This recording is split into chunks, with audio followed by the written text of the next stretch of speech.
Oh, nasaan na si Nonoy? Ay naku na lang yung batang yan. Wala siya rito sa loob ng bahay. Malamang naglalaro siya ng mag-isa sa gubat. Ewan ko nga ba riyan? Ano bang nilalaro niya ron?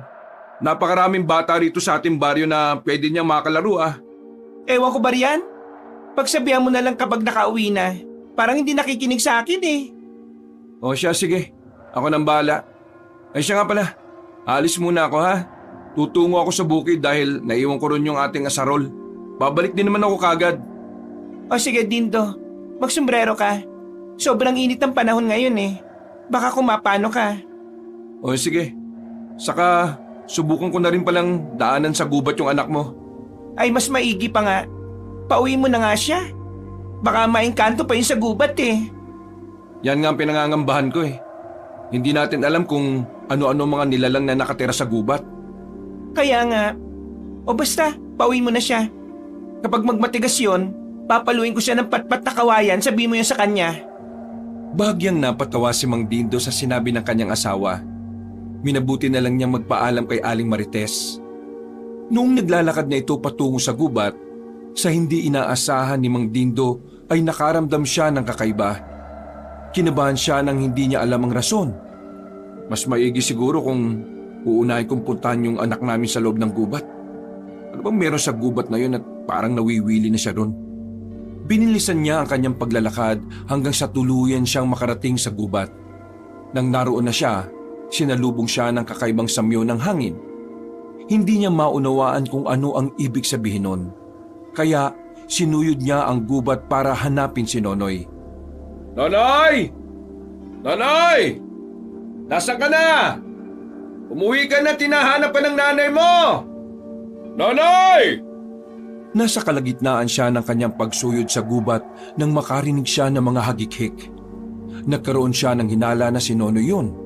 Kaya inalam niya kung saan banda ang pinagmumula ng naturang ingay. Makalipas ang ilang sandali, nagulat siya nang makitang nakalambitin sa isang mataas na puno ang kanyang anak. Diyos ko, Nonoy! Ano ginagawa mo riyan? Ay! Bumaba ka! Baka kung mapano ka riyan eh! Tay, nandito pala kayo. Sandali lang po, naglalaro kasi kami. Kami? Wala ka namang kasama dyan ah! Meron po. Sa katunayan nga po, kasama ko sila ngayon rito eh. Anong pinagsasabi mo riyan? Bumaba ka na! Umuwi na tayo! Nako, lagot ka talaga sa nanay mo! Sige po, pababa na po ako. Sige na! Dumiretso ka na rin sa bahay natin ha! Ipinapatawag ka ng nanay mo at baka may uutos sa'yo. Habang bumababa si Nonoy, pinakiramdaman ni Mang Dindo ang paligid. Sinipat niya ang puno kung saan umakyat ang kanyang anak. Ngunit wala naman siyang nakitang kasama nito. Nung nakababa na si Nonoy, sigurado ka bang may kasama ka anak? Opo, sila pa nga po yung tumulong sa akin para makakit ng ganong kataas eh. Sigurado ka ba? Wala naman ako nakikita. Sigurado po ko, dalawa sila. Nakikipagkaibigan sa akin dito sa gubat. Ay Diyos ko. Ay naku, ikaw talagang bata ka oh. Huwag ka na nga pumunta rito ha. Baka mapano ka dahil sa ginagawa mong yan eh. Wala naman po silang ginagawang masama sa akin ha. Sa ngayon, wala. Malay mo sa susunod, may masama na pala silang balak laban sa'yo. O sige na anak, huwag ka nang bumalik sa gubat na to ha. Umuwi ka na. Opo, itay. Mabuti naman at naiintindihan mo ako. Sinundan na lang ni Mang Dindo ng tingin si Nonoy nang magsimula na itong tumakbo pauwi. Nang makalayo na ang bata, ilang beses pang nagpalinga-linga si Mang Dindo upang hanapin ang sinasabi ng kanyang anak na mga kaibigan nito. Wala naman ah. Yung talagang Nonoy na to oh. Ang hilig gumawa ng kwento. Pero teka, hindi kaya engkanto yung nakasalamuha niya? Dulot ng kanyang pangamba, nagpasya na lang si Mang Dindo na tumungo sa kanyang bukid upang kunin ang kanyang asarol. Nang tuluyan na siyang makalabas sa gubat, mas lalo niyang binilisan ang kanyang paglalakad. Nasa kalagitnaan na siya ng pagbaybay ng daanan patungo sa sinasaka niyang bukid nang makaamoy siya ng mabangong samyo. Ano ba yun? Parang nabubulok na laman. Sinuyod niya ang kanyang dinaraanan hanggang sa matigilan siya nang makita niyang napakaraming langaw sa unahan. Napatakip siya ng kanyang ilong. dahil sa umaalingasaw na amoy nun. Walang yan naman oh. Kaninong kambing to? Bakit wakwak ang tiyan niya? At wala nang laman loob. Sko, maging yung dugo oh. Parang sinipsip hanggang sa matuyot. Habang nakamasid sa patay na katawan ng kambing, iniisip niya kung sino ang may-ari ng kambing na yon at kung sino ang gumawa nito. Baka may nagdala lang yan dito. Mukhang hindi naman pagmamay-ari ng mga kanayong ko yan eh. Ay nako, pabayaan ko na nga lang. Patay na yan. Wala na rin ako magagawa dyan. Minabuti niyang ipagpatuloy ang kanyang paglalakad hanggang sa makarating na siya sa kanilang bukirin. Hinanap niya roon ang kanyang asarol, subalit napakunot noon na lamang siya nang hindi niya ito matagpuan. Dahil dito, nagpasya na lang siyang asikasuhin na lang ang kanyang alagang kalabaw. Dinala niya ito sa ilog upang paliguan at nang matapos na'y inuwi na lang niya din ito sa kanilang bahay. Noong naroroon na siya, naabutan niya si Aling Marites na pinapagalitan si Nonoy. Ilang beses na kitang pinagsabihan, huwag kang pumunta sa gubat, diba? Delikado roon. Maliban sa mga mababangis na hayop may mga engkanto pang posibleng nakatira roon. Pasensya na po kayo, Nay. Hindi na po ako maglalaro roon. Hindi na ako makikipagkaibigan sa mga kaibigan ko roon. Kaibigan? Paano ka naman nagkaroon ng kaibigan doon? Walang nakatira roon. Bakit nakakalaro ko po sila? Ay nako, Diyos ko naman. Huwag mo nga akong tinatakot. Basta, magmula sa araw na ito, huwag ka na maglalaro sa gubat, ha? Maraming mga bata rito na pwede mong maging kalaro. Opo, Nay. Hindi na ako tutungo sa gubat. Makikipaglaro na rin ako sa mga bata rito sa atin. Minabuti na lang ni Dindo na itali ang kanyang kalabaw sa pinakamalapit na puno sa kanilang bahay. Nang medyo kumalma na si Aling Marites, nagpa siya nang pumasok si Mang Dindo. Naabutan niyang umiiyak si Nonoy, kaya pinaalalahanan niya ito para sa kabutihan din niya ang kung anumang sinabi ng kanyang ina. Huwag ka na magtampo sa amin. Kung madalas pinagsasabihan ka lang naman namin Para rin naman ito sa iyo. Kaya nga, hindi naman kami magagalit kung alam namin na mabuti ang patutunguhan ng ginagawa mo, Nanay. Patawad po. Pangako, hindi na ako makikipaglaro sa kung sino mang naroon sa gubat. Hindi ko na sila papansinin. Tutulong na lang po siguro ako kay Tati sa bukid. Mas mabuti pa nga yan. Para naman hindi ako madaling mabagot sa bukid. Nakakanto kasi kapag walang kasama at walang nakakausap. Ikaw naman kasi, ilang beses na kitang pinagsabihan na tutulong ako sa'yo. Pero ayaw mo.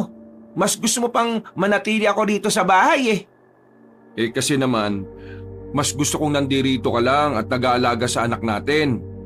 Hindi na baling naiinitan ako sa labas. Basta naalagaan mo lang ng tama si Nonoy.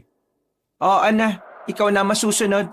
Basta, palagi kang mag-iingat at huwag mo kakalimutang uminom ng tubig parate para hindi ka na-dehydrate. Sinusunod ko naman yung mga bilin mo ha. Huwag ka mag-alala. Iingatan ko ang sarili ko para sa'yo. Dahil malapit ng mag-alas 4 na ng hapon, nagpasya si Aling Marites na maglaga na muna ng saging para may makain sila. Nanatili naman si Nonoy at Mang Dindo sa labas ng kanilang bahay at nagpatuloy sa kanilang pagkukwentuhan. Alam niyo po ba, Tay? Kanina, may nakita kong patay na kambing. Wakwak yung tiyan niya at wala na yung mga laman loob. Oo, nakita ko rin yun. Ano kaya may gawa nun, no? Hindi ko rin po alam Nakakatakot po yung itsura ng kambing. Siguro, isang mabangis na hayop ang may gawa nun. Teka, hindi kaya aswang may gawa nun? Baka may nakarating ng aswang dito sa atin ha. O baka naman taga-kabilang baryo lang at itinapon dito yung kambing na wala ng buhay para hindi siya madaling mahuli. Aswang po? Ano po yun? Anak, sila yung mga nilalang na merong sumpa. Mga tao din sila kapag umaga. Subalit kapag gabi, hindi nila napipigilan yung gutom nila at uhaw. Ayun, nagiging halimaw sila. Kung ganun, baka yun nga po yung pumatay sa kambing na yun.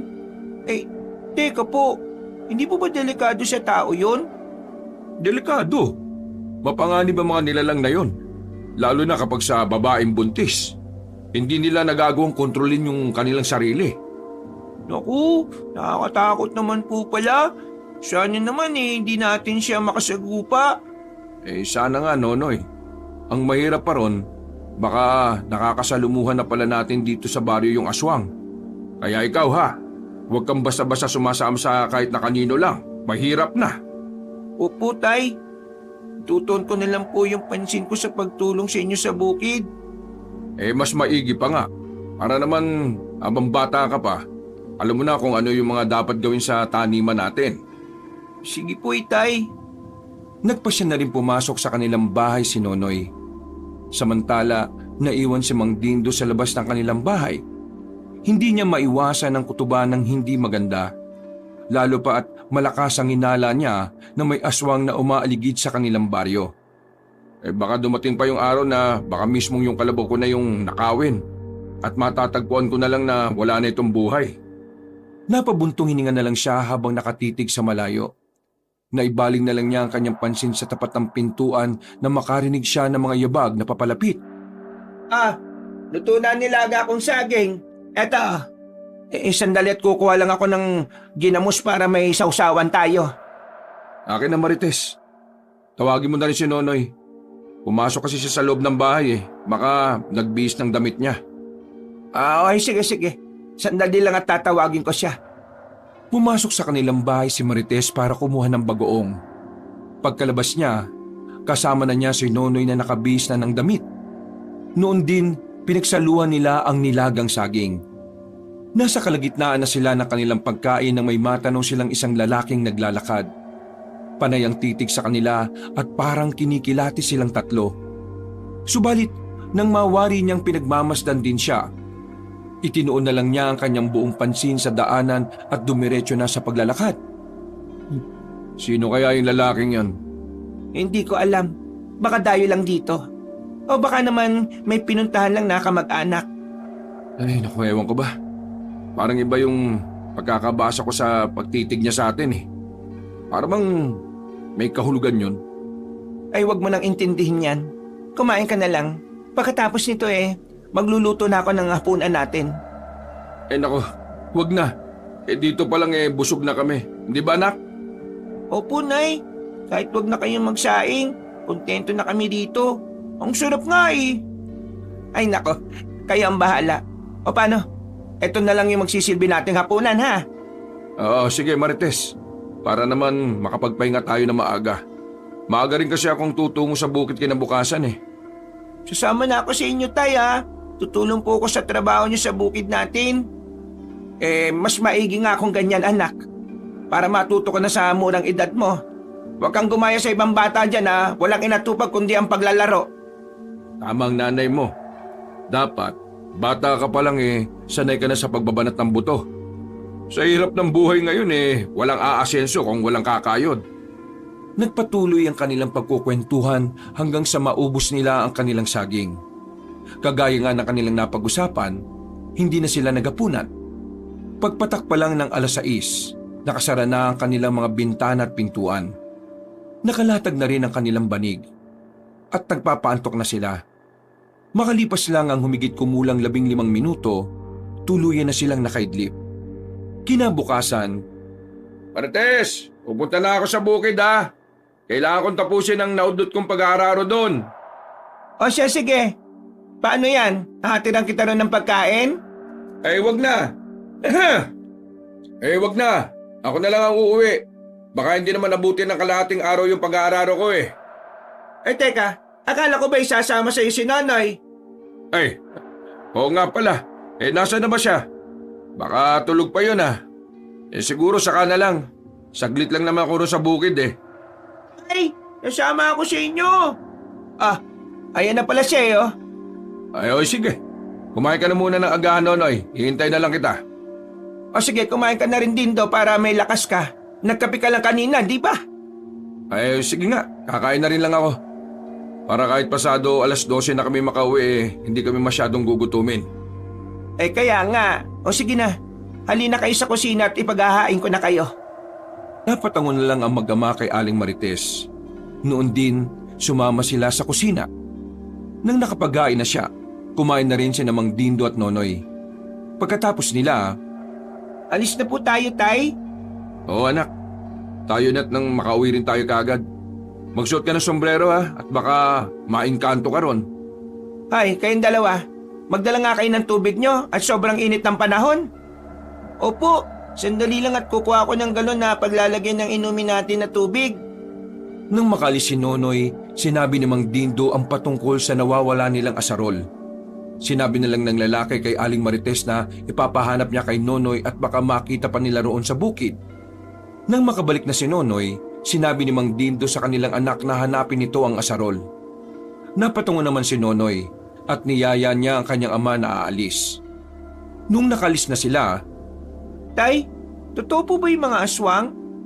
"Oo naman anak, kaya nga kailangan natin mag-ingat. Hindi dapat natin sila hinahayaan na makapaminsala sa atin." Tay, totoo ba talaga yung mga aswang? "Oo nga anak, nung bata pa kami, minsan na kami nakasagupa niyan. Ano po yung itsura nila? May itim yung mga balat nila at puno ng balahibo yung kanilang katawan. Malangis din yon. Tapos, nagbabaga ang kanilang mga mata at may mahaba silang kukot dila." Naku, nakakatakot pala. Sana wala nang ganyan sa ngayon dito sa atin. Sana nga Nonoy, mahirap na. Hindi lamang mga hayop ang mga nganib kundi pati tayo mga tao malalagay sa peligro. Teka po. Kung gano'n ang nangyari sa kambing na nakita natin, baka may aswang na rin dito sa atin. Sino naman kaya ang aswang dito sa atin? Hindi ko alam anak. Napakahirap ang magbintang ng wala kang solidong patunay. Baka mamaya magkagulo pa't mapahiya tayo. Sa bagay. Pero sana, hindi aswang yung may gawa nun, no? Sana mabangis na hayop lang talaga. Sana nga Nonoy. Siya nga pala, kapag nakarating na tayo sa bukid, pwede bang hanapin mo yung nawawala nating asarol? Sige po, Tay. Yan kaagad ng gagawin ko. Dahil sa kanilang pagkukwentuhan, hindi na nila namalaya na nakarating na sila sa bukid. Nagpahinga lang sila ng ilang minuto at pagkatapos, nagpasya na silang magsimula sa kanilang trabaho. "Anak, subukan mo munang hanapin yung asarol natin. Baka narito lang sa paligid at nakakalimutan ko lang kung saan ko nailagay." Sige po, Tay. Hanapin ko po yun. Basta kapag hindi mo nahanap, bumalik ka na lang kaagad dito ha. At magbunot ka na lang muna ng mga damo sa gilid ng mga pilapil. Gabal ang mga yan sa paglaki ng mga pananim natin Opo, Tay. Sige po, hanapin ko muna yung asarol. Umalis si Nonoy para hagilapin kung saan naiwan ng kanilang ama ang asarol. Sinuyod niya ang kanilang bukirin mula sa kanilang kubo patungo sa pinakadulong bahagi nito. Noong naroroon na siya sa dulo ng kanilang bukid, iginala niya ang kanyang paningin. Nagkaroon siya ng kutob na naroroon ng kaniyang hinahanap. Saan kaya yung asarol na yun? Ay, teka, subukan ko nga sa banda ron. Biglang natigilan si Nonoy sa kanyang paglalakad. May nakita kasi siyang isang lalaki na gumagawa ng bakod malapit sa kanilang sinasakang bukid. Ha? Sino kaya yung lalaking yun? Teka, mukhang asarol namin yung malapit sa kanya. Tanungin ko nga siya tungkol dun. Minabuti ni Nonoy na lapitan ng mamang abala sa kanyang ginagawa. Nang medyo malapit na siya rito, tinawag niya ang pansin nito. Magandang umaga po. Bago lang po kayo rito? Agad na napalingon ng lalaki kay Nonoy. Pagkakita nito sa bata, agad na napakunot ang noo nito. Animoy iritable ito nang makita ang bata. Sino ka? At anong ginagawa mo rito? Ako po pala si Nonoy. Nakita ko po kasi kayo nagbabakod dito at nakita ko rin yung asarol namin. Yan po Aba, pumunta ka lang dito para angkinin ang asarol ko. Lang batang to Di mo ba ako kilala? Ako si Diosdado. Talaga naman pong sa amin yan Sandali po, titingnan ko. Makikilala ko po yan. Wag! Akin ang asarol na yan. Bakit mo agawin? Alam mo naman ginagamit ko yan Teka, nasan ba mga magulang mo? Bakit hindi kanila tinuturuan ng magandang asal? Ako pa po talaga ang walang asal. Pinapahanap sa akin ni tatay ang asarol na yan Dito lang pala. Ibig sabihin, ninakaw niyo po yan. Anong sabi mo? Ha? Pagkawika ng lalaki ng mga katagang yon, agad niyang kinuha ang asarol at hinuwakan. Kita ni Nonoy ang galit sa mukha nito, kaya kinabahan na siya. Ano sabi mo? Magnanakaw ako? Paano kung biyakin ko yung ulo mo, ha? Sige po, subukan niyo po. Kapag nalaman ng tatay ko yung ginawa niyo, lagot po kayo sa kanya. Ay, nasaan ba tatay mo? Dali mo siya rito at ang malaman niya kung anong ugali mo. Magdidistorbo ka sa akin tapos magbibintangan mo ako? Lagot kayo sa tatay ko, susumbo ko kayo. Eh di magsumbong ka. Kahit na 10 tatay ba dalhin mo rito, wala akong pakialam. Hindi ako natatakot. Magkahalong galit at takot ang naramdaman ni Nonoy dahil sa naging pagbabanta sa kanya ng lalaki. Napatakbo siya palayo upang isumbong ito kay Mang Dindo. Nang makabalik siya, naabutan niyang abala sa pag-aararo ang kanyang ama. Ngunit nang mawari nitong may kung anong nais na sabihin si Nonoy, tumigil ito sa kanyang ginagawa. Oh, nakita mo ba yung asarol natin? Opo, nakita ko po pero Oh, pero ano? awak po ng isang lalaki doon eh. Diosdado daw yung pangalan niya. Nilapitan ko, kinausap ko. Pero binantaan niya po ako. Sa kanya raw yung asarol na yun eh. Ha? Pero sigurado ka bang sa atin talaga yung asarol? Opo, sigurado po ko, tay. Eh kung ganun tayo na. Kailangan mabawi natin yung asarol natin. Dadalhin ko yung ita ko, sandali. Sige po, tay. Kukunin ko po. Nang makuha na ni Nonoy ang itak, nagmamadali sila patungo sa kinaroroonan ng lalaking nagbabakod.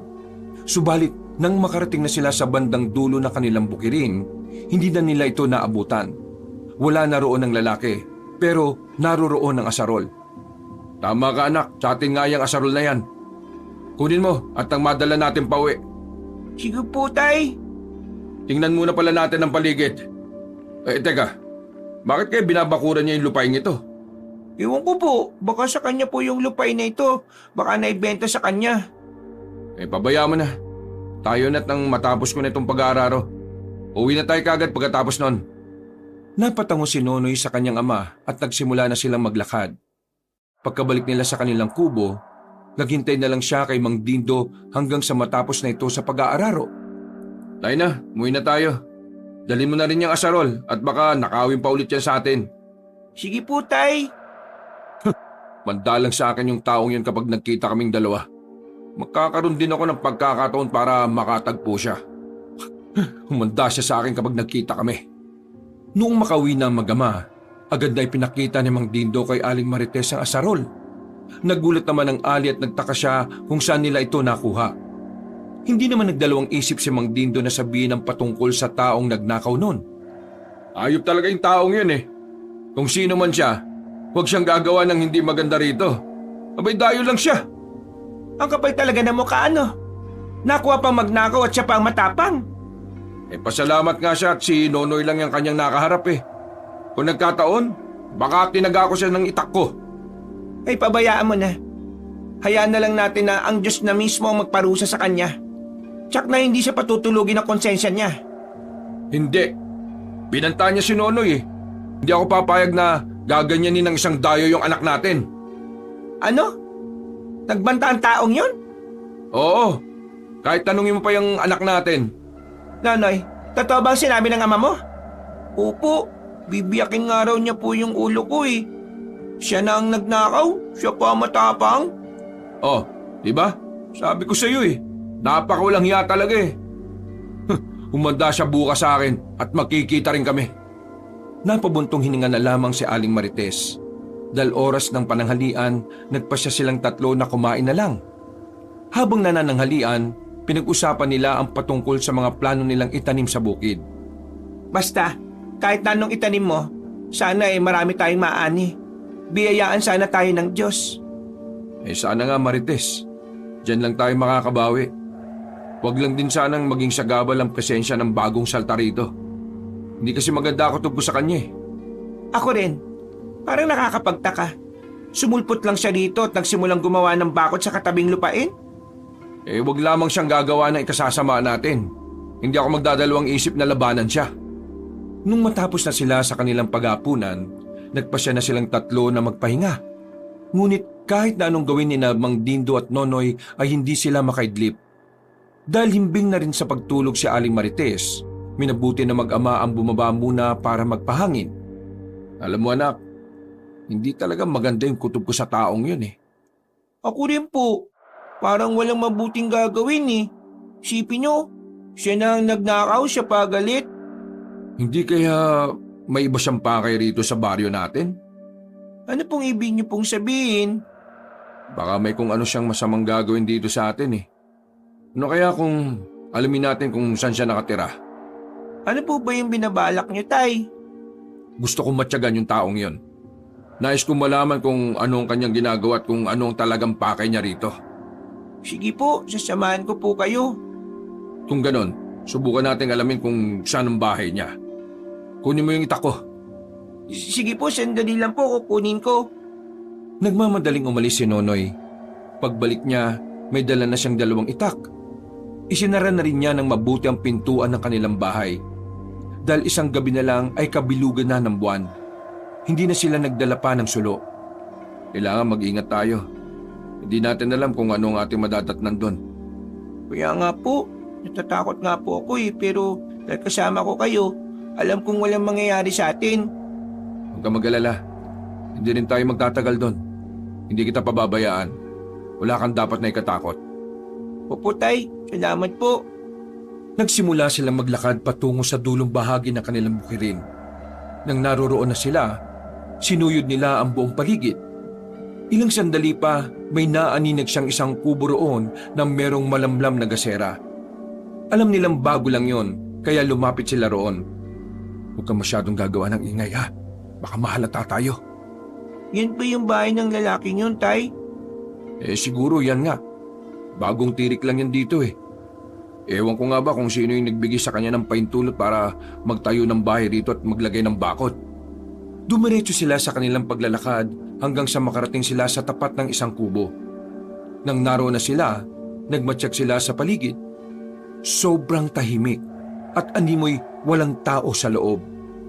Mukhang walang tao sa loob ah. Hindi ko alam. Silipin na lang natin. Maghanap tayo ng siwang. Sige po, mas maigi po siguro kung papasok ako sa silong at doon ako sisilip. O sige Nonoy, pero mag-iingat ka anak ha. Opo. Naganap sila ng kani-kanilang pwesto para makasilip sa loob ng bahay. Subalit pareho silang nabigo nang mapagtanto nilang walang tao sa loob. Walang ano-ano, nakarinig siya ng mga kaluskos na papalapit sa naturang kubo. Dahil dito, pareho silang nataranta. Anak, umalis ka na riyan. Dali, may taong papalapit dito. Baka siya na yan. Sige po, sandali lang po itay. Ay, naku, nasipa po yung kaldero. Ano ba? Huwag kang gumawa ng ingay. Dulot ng kanyang pagkataranta, nasagi ni Nonoy ang isang lumang kaldero sa silong. Nakagawa siya ng ingay, kaya mas lalo silang nabahala. Saktong pagkalabas niya sa silong, nakalapit din ng tuluyan ng isang bulto ng tao na may kung anong hinahatak. Halika, magtago muna tayo. Baka makita niya tayo rito. Sige po, doon po. Masukal yung baging yun, Tay. Tayo na. Nagmamadili sila sa pagtatago sa masukal na bahagi. Habang nakaupo roon at nakakubli, ilang beses silang napasilip para alamin kung ano ang naroroon. Ano kaya yung hinahatak ng taong yun? Hindi kaya aayop yun, Tay. Lapitan ko kaya para malaman po natin kung ano yun. Wag! Panigurado mahuhuli ka niyan. Mahirap na. Dumito na lang muna tayo at dito na rin tayo magmatsyag. Sige po, Tay. Nanatili sila sa ganoong sitwasyon hanggang sa pumasok na ang tao sa loob ng kanyang tirahan. Naghintay lang ilang sandali si Mang Dindo at Nonoy. Nang hindi pa rin nakalabas ang tao, mabilis silang lumapit doon para alamin kung ano ang dinala ng dayo roon. Pagkalapit nila sa hinatak nito, Tay, ano po ito? kalahating katawan ng kambing yan ha. Sinasabi ko na nga ba, hindi maganda yung kutob ko sa kanya eh. Paniguradong, ha? May pababa ng bahay, Tay. Magtago po muna tayo. Dali, kailangan hindi tayo makita rito. Nagmadali silang magtago sa madilim na bahagi habang nakamasid pa rin sa hayop na dinala ng lalaki roon. Ilang sandali pa, parehong namulagat ang mga mata ng mag-ama nang makita nilang bumabayon. At nang mapagmasdan nila ng maigi, nagbabaga ang mga mata nito. Sana naman kaya nagmulang lupalop yung Diyosdado na yan. Isa nga siyang aswang. Baka delikado tayo dito, Tay. Umalis na tayo dito. Akmang aalis na sana silang dalawa nang makita nilang nakamasid sa kanilang pinagtataguan ng lalaki. Sumisingot ba ito sa ere at tila may inaamoy siya? Sino nandyan? Magpakita ka! Anong ginagawa mo rito? Naamoy kita! Pilit na nagtago ang mag-ama. Halos hindi na sila makahinga para lang hindi maramdaman ng lalaki ang kanilang presensya. Paano niya nalaman ang presensya natin dito? Teka, ano ba yung mabaho, Nonoy? Sorry po, Tay. Sa sobrang kaba ko po, natay na ako. Ay, kaya pala alam niyang may ibang tao rito eh. Kasi may amoy tae. Ikaw talaga oh. Sorry po, Tay. Di ko na talaga napigilan eh. Nasa ganong sitwasyon silang dalawa nang makita nilang tumalikod na ang lalaki. Hinatak nito ang kalahating katawan ng kambing papasok sa kanyang tirahan. May pagkakataon na tayo. Kailangan na natin makatakas. Takbo! Uwi na ba tayo sa bahay natin, Tay? Hindi. Sa ilog muna tayo dediretso. Ang baho mo eh. Maghugas ka muna ron. Hindi na nila inaksaya pa ang panahon. Tumakbo silang mag-ama patungo sa ilog. Hindi na nila nagawa pa makalingon dahil sa pagmamadali. Pagkarating sa ilog, naglinis ng kanyang katawan si Nonoy. Pagkatapos nito, nagpasya na silang dalawa na umuwi. Napagkasundo nila na ilihim ang nangyari. Pagka-uwi nila sa kanilang bahay, nagbihis lang si Nonoy at nagpasya na silang dalawa na matulog. Kinabukasan, Nonoy, dalhin mo sa bukid yung kalabaw natin ha. Kailangan makakain siya ng maraming damo para naman may lakas siya kinabukasan. Mag-aararo pa tayo sa bandang dulo ng bukirin natin. Sige po, Tay. Ngayon din mismo, dadalhin ko po yung kalabaw natin doon. O sige, mag-ingat ka ha. Kapag nakita mo rin si Diosdado, sabihin mo kagad sa akin. Dapat siyang managot dahil sa kanyang mga ginawa sa'yo. Opo, Tay. Sige po, alis na po muna ako. Nagmamadaling bumaba si Nonoy sa kanilang bahay.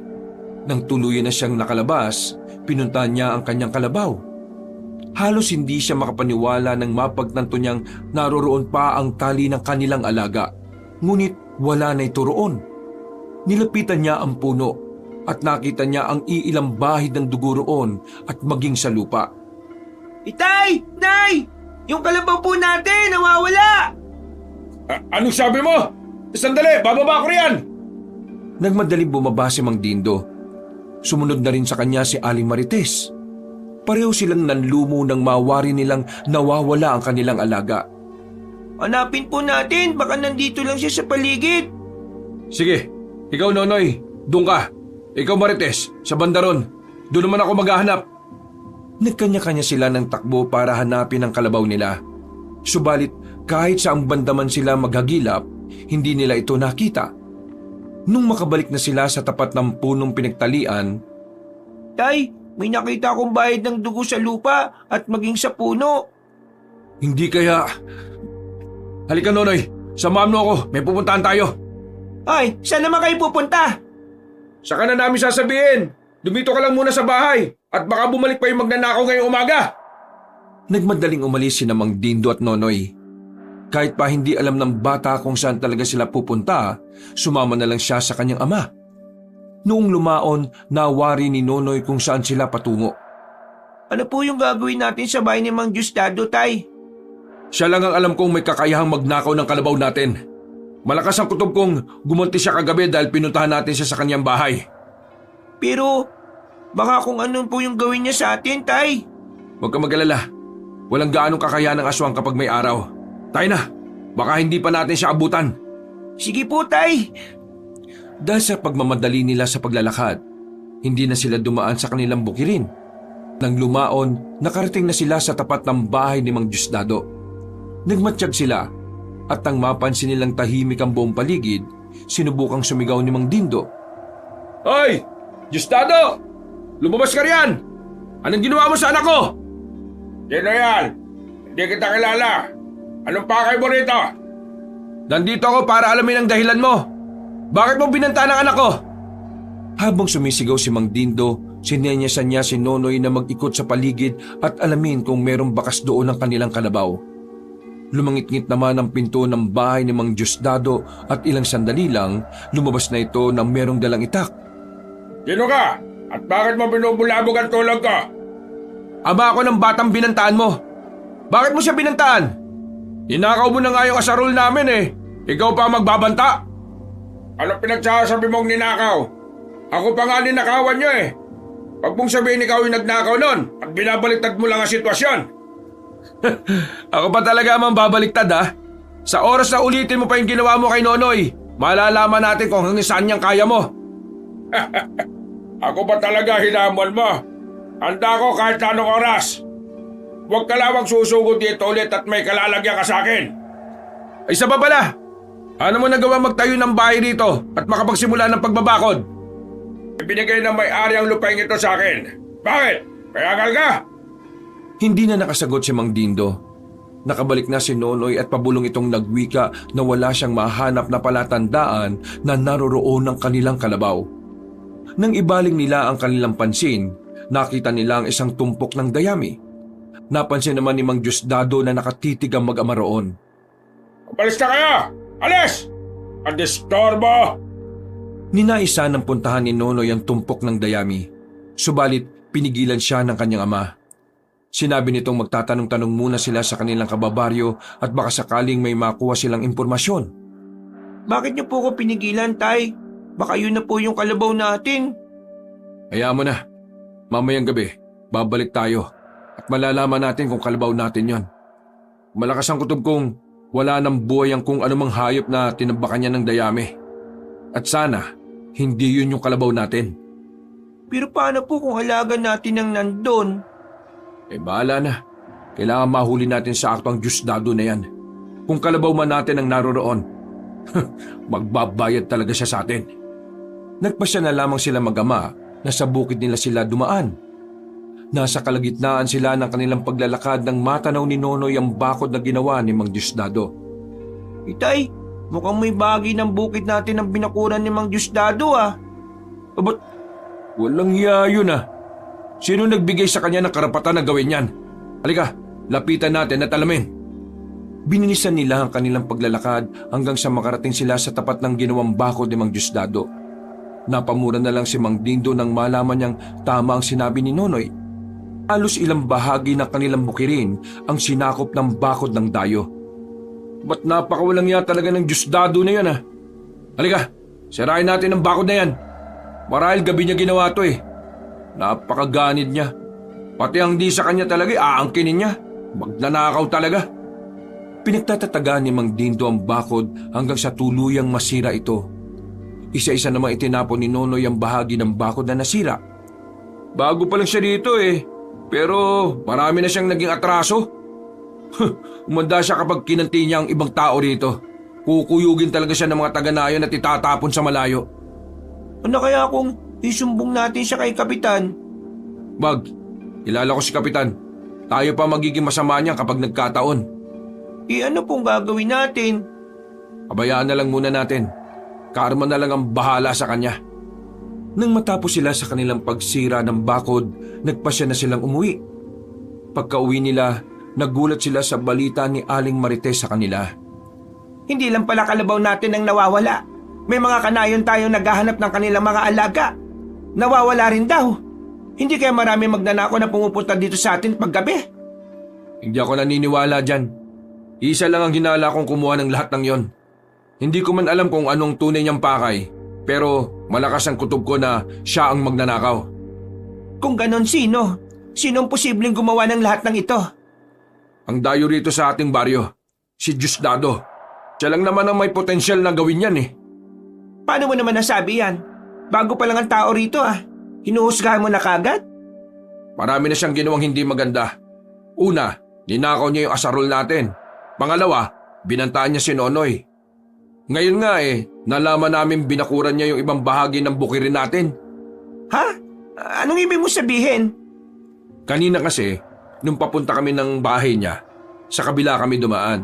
Pero nung pauwi na, nagpasya kaming sa bukid na natin kami dumaan. At nakita naming umabot hanggang sa lupa natin yung bakod niya. Abay, napakawalang hiyaan naman niya. Ganun pa man wala tayong matibay na ebidensya. Baka tayo pa mabaliktad niyan kapag nagbintang tayo. Mamayang gabi, kabilugan na ng buwan. Aalamin ko kung ano talaga ang sikreto ng Diosdado na yan. Ano bang ibig mo sabihin ha? May hinala kasi akong aswang siya eh. May katibayan na ako, pero hindi pa yun sapat. Mamaya, malalaman ko kung ano yung totoo. Eh wag mo nang ituloy kung ano man ang binabalak mo dito. Mapapahama ka lang yan eh. Walang masamang mangyayari sa akin. Magmamatsyag lang naman ako sa paligid eh. Saka babalik din ako kagad dito sa bahay. Ay nako, ikaw na ang bahala. Pero kinakailangan mo mag-ingat ha. Baka mahuli ka niyan at ano pang gawin sa'yo. Hindi. Hindi ako natatakot sa kanya. Handa ako makipagpatayan para lang mapangalagaan kung ano mang akin. Binalak na niyang agawin ng bahagi ng ating lupain eh. Huwag lang magkataon na siya rin ang nagnakaw ng kalabaw natin na may ewan ko na lang talaga. Matapos sa kanilang pag-uusap, nagpaalam si Mang Diosdado sa kanyang asawa na hahasain na muna niya ang kanyang itak. Sinabihan na rin niya si Nonoy na dalhin ang iba pa nilang mga itak at nang meron siyang pagpilian. Habang naghahasa ng mga itak, nakatayo lang si Nonoy sa tabi ng kanyang ama. Sasamahan ko po kayo mamayang gabi, Tay. Ay, wag na anak. Kaya ko ng sarili ko. Hindi naman ako magtatagal dun eh. Pero baka kumapano po kayo. Dumito ko na lang sa bahay natin at bantayan mo ang nanay mo. Pero baka kung... Huwag ka nang magdahilan. Basta, dito ka lang at samahan mo ang nanay mo. Napatango na lang si Dindo sa kanyang ama. Kahit na yun na ang sinabi ng kanyang tatay, hindi pa rin mawala sa kanyang sarili ang pagnanais na samahan nito. Pagkatapos ng kanilang ginawa, nagpasya silang hanapin ulit ang kanilang kalabaw. Subalit hanggang sa tuluyang dumating ang hapon, hindi pa rin nila ito mahanap. Kinagabihan, paano alis muna ako? Pupunta ako sa bahay ng Diosdado na yon at alamin kung tama yung hinala ko. Mag-iingat ka ha. Bumalik ka kaagad. Ikaw Nonoy, dito ka lang ha. Samahan mong nanay mo. Opo, Tay. Huwag ka nang sumama ron. Masyado ka pang bata para sa kung anumang gulong yon. Sige po, Nay. Natatakot din naman po kung makita ulit si Mang Diosdado eh. Pagkawika ni Mang Dindo, agad itong bumaba. Dala niya ang kanyang itak. Sinundan na lang siya ng tingin ni Nonoy at Aling Marites. Napabuntong hininga na lang ang Ali at napatitig kay Nonoy. Sana walang masamang mangyari sa iyong ama. Ipagdasal na lang natin siya para protektado siya ng sa itaas. Opo, Nay. Alam ko naman na kaya niyang sarili niya eh. Hindi siya mahuhuli ni Mang Diosdado. Sana nga, Nonoy.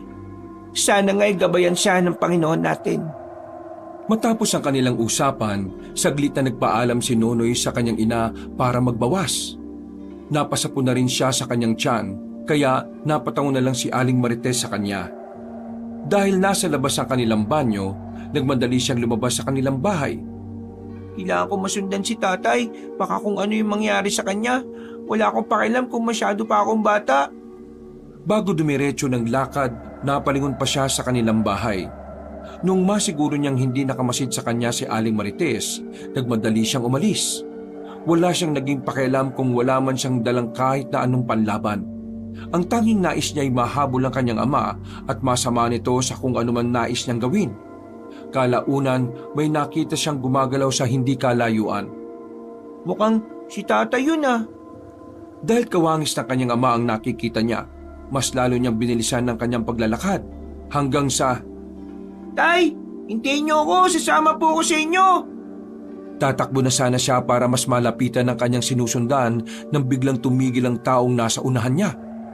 Agad itong napalingon sa kanya na naging rason para matigilan si Nonoy. Nanginig ang kanyang buong katawan nang makita niyang nagbabaga mga mata ng inakala niyang si Mang Dindo.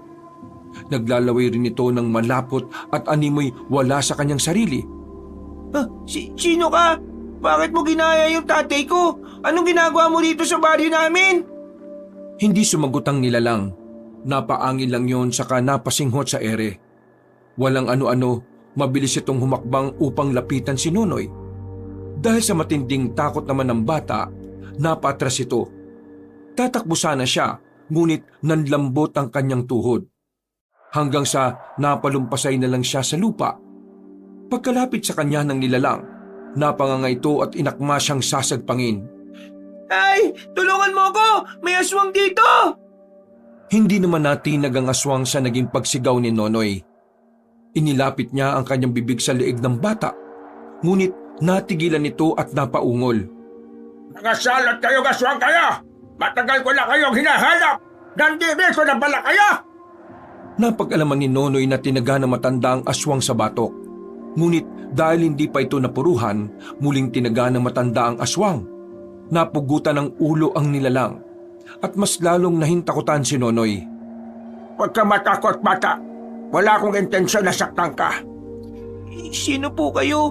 Saan kayo nanggaling? At paano kayo nakarating dito? Narinig ko lang ang pagsigaw mo at nakaramdam ako ng kakaiba.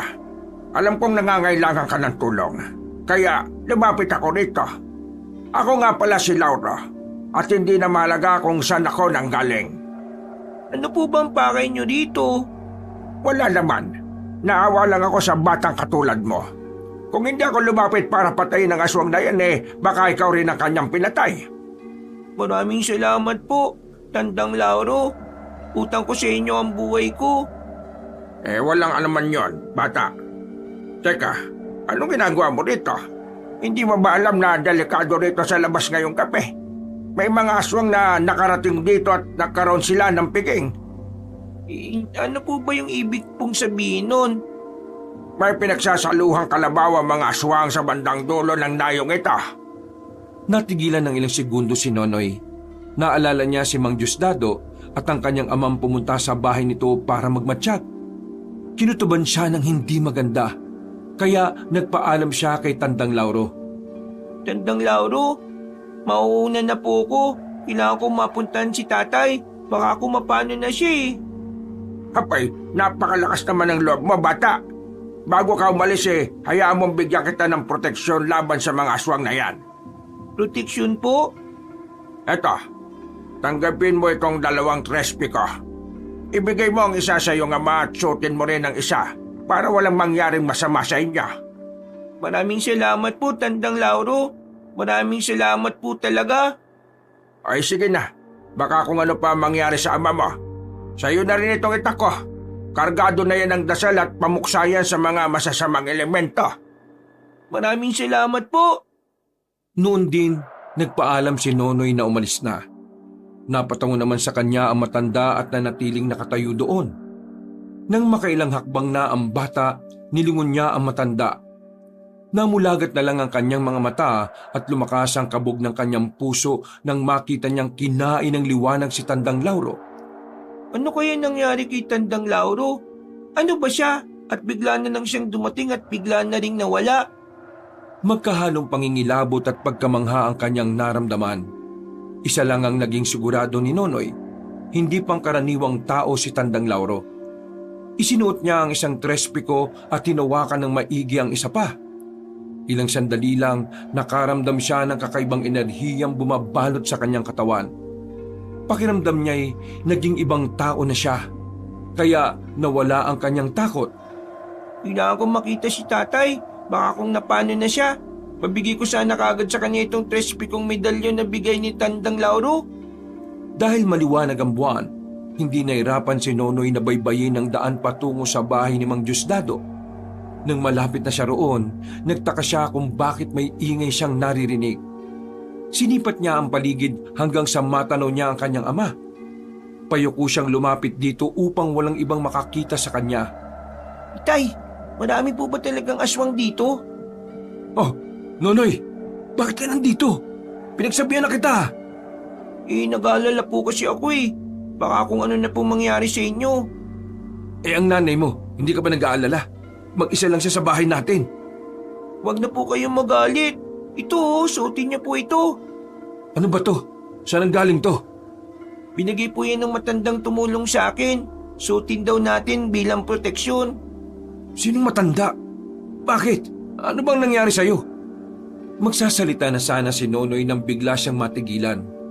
May narinig silang ingay sa labas ng bahay ni Mang Diosdado, kaya napasipat sila ng maigi roon. Nakita nilang may kung ano silang pinagsasaluhan, kaya naisipan nilang alamin kung ano yon.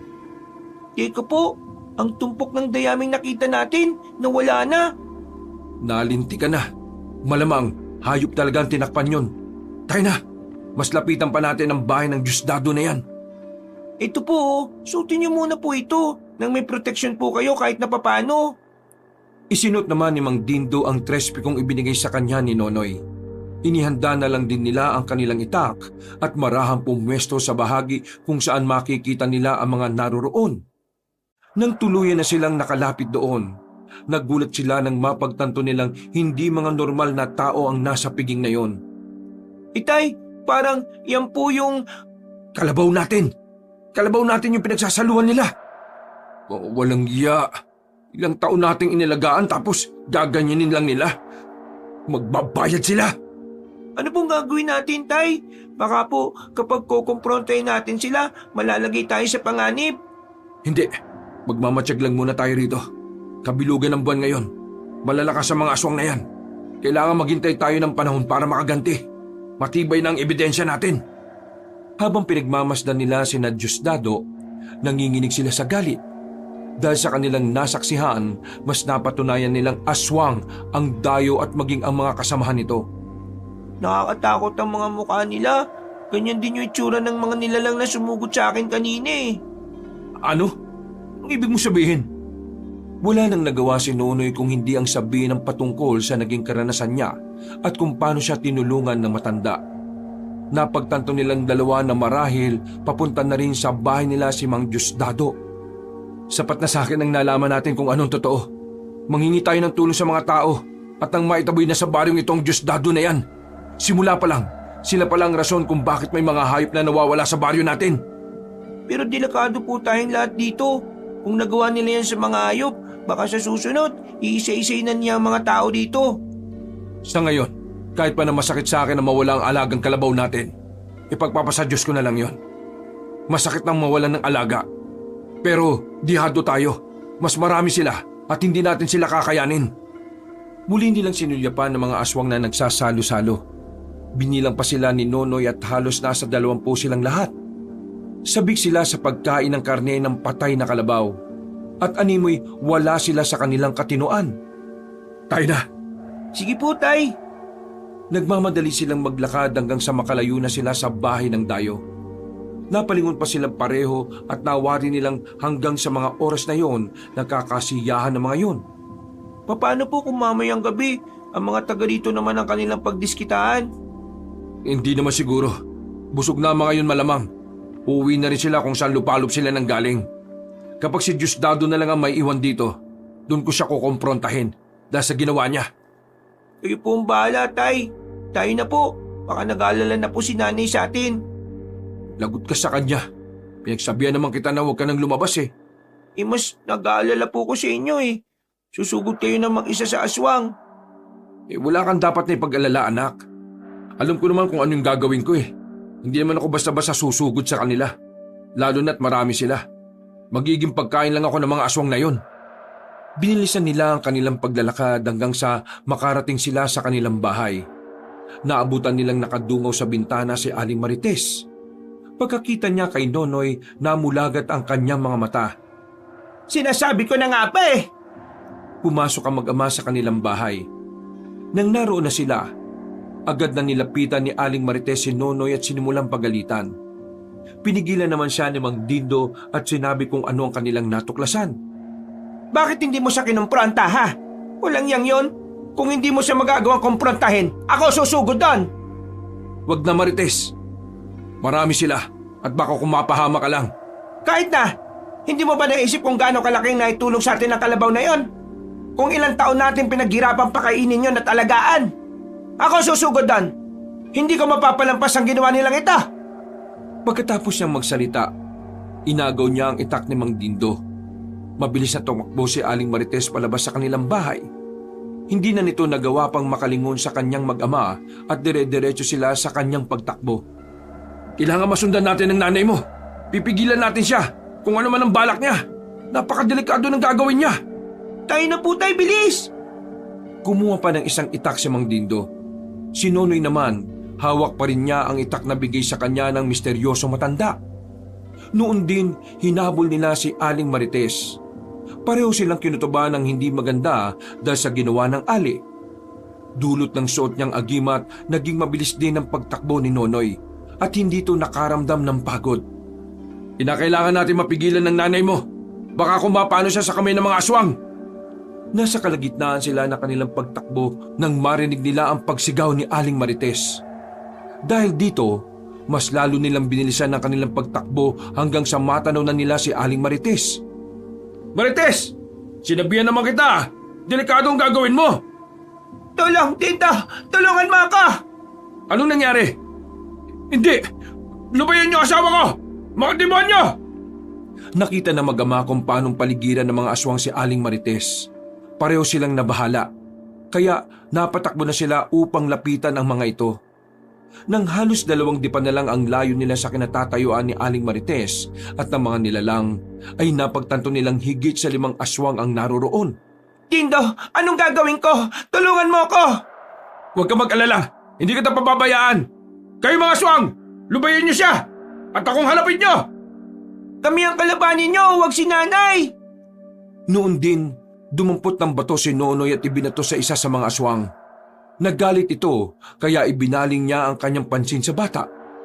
Kapag hindi niyo lulubayan ng asawa ko, susuguri ko kayo at papatayin! Dahil sa sinabi ni Mang Dindo, humakbang ang 3 aswang upang lapitan siya. Ang 2 naman ay naiwan at napahawak sa magkabilang braso ng Ali. Dito ka lang sa likuran ko. Huwag mo nang kalabanin ng 2 aswang na yan na may hawak sa nanay mo.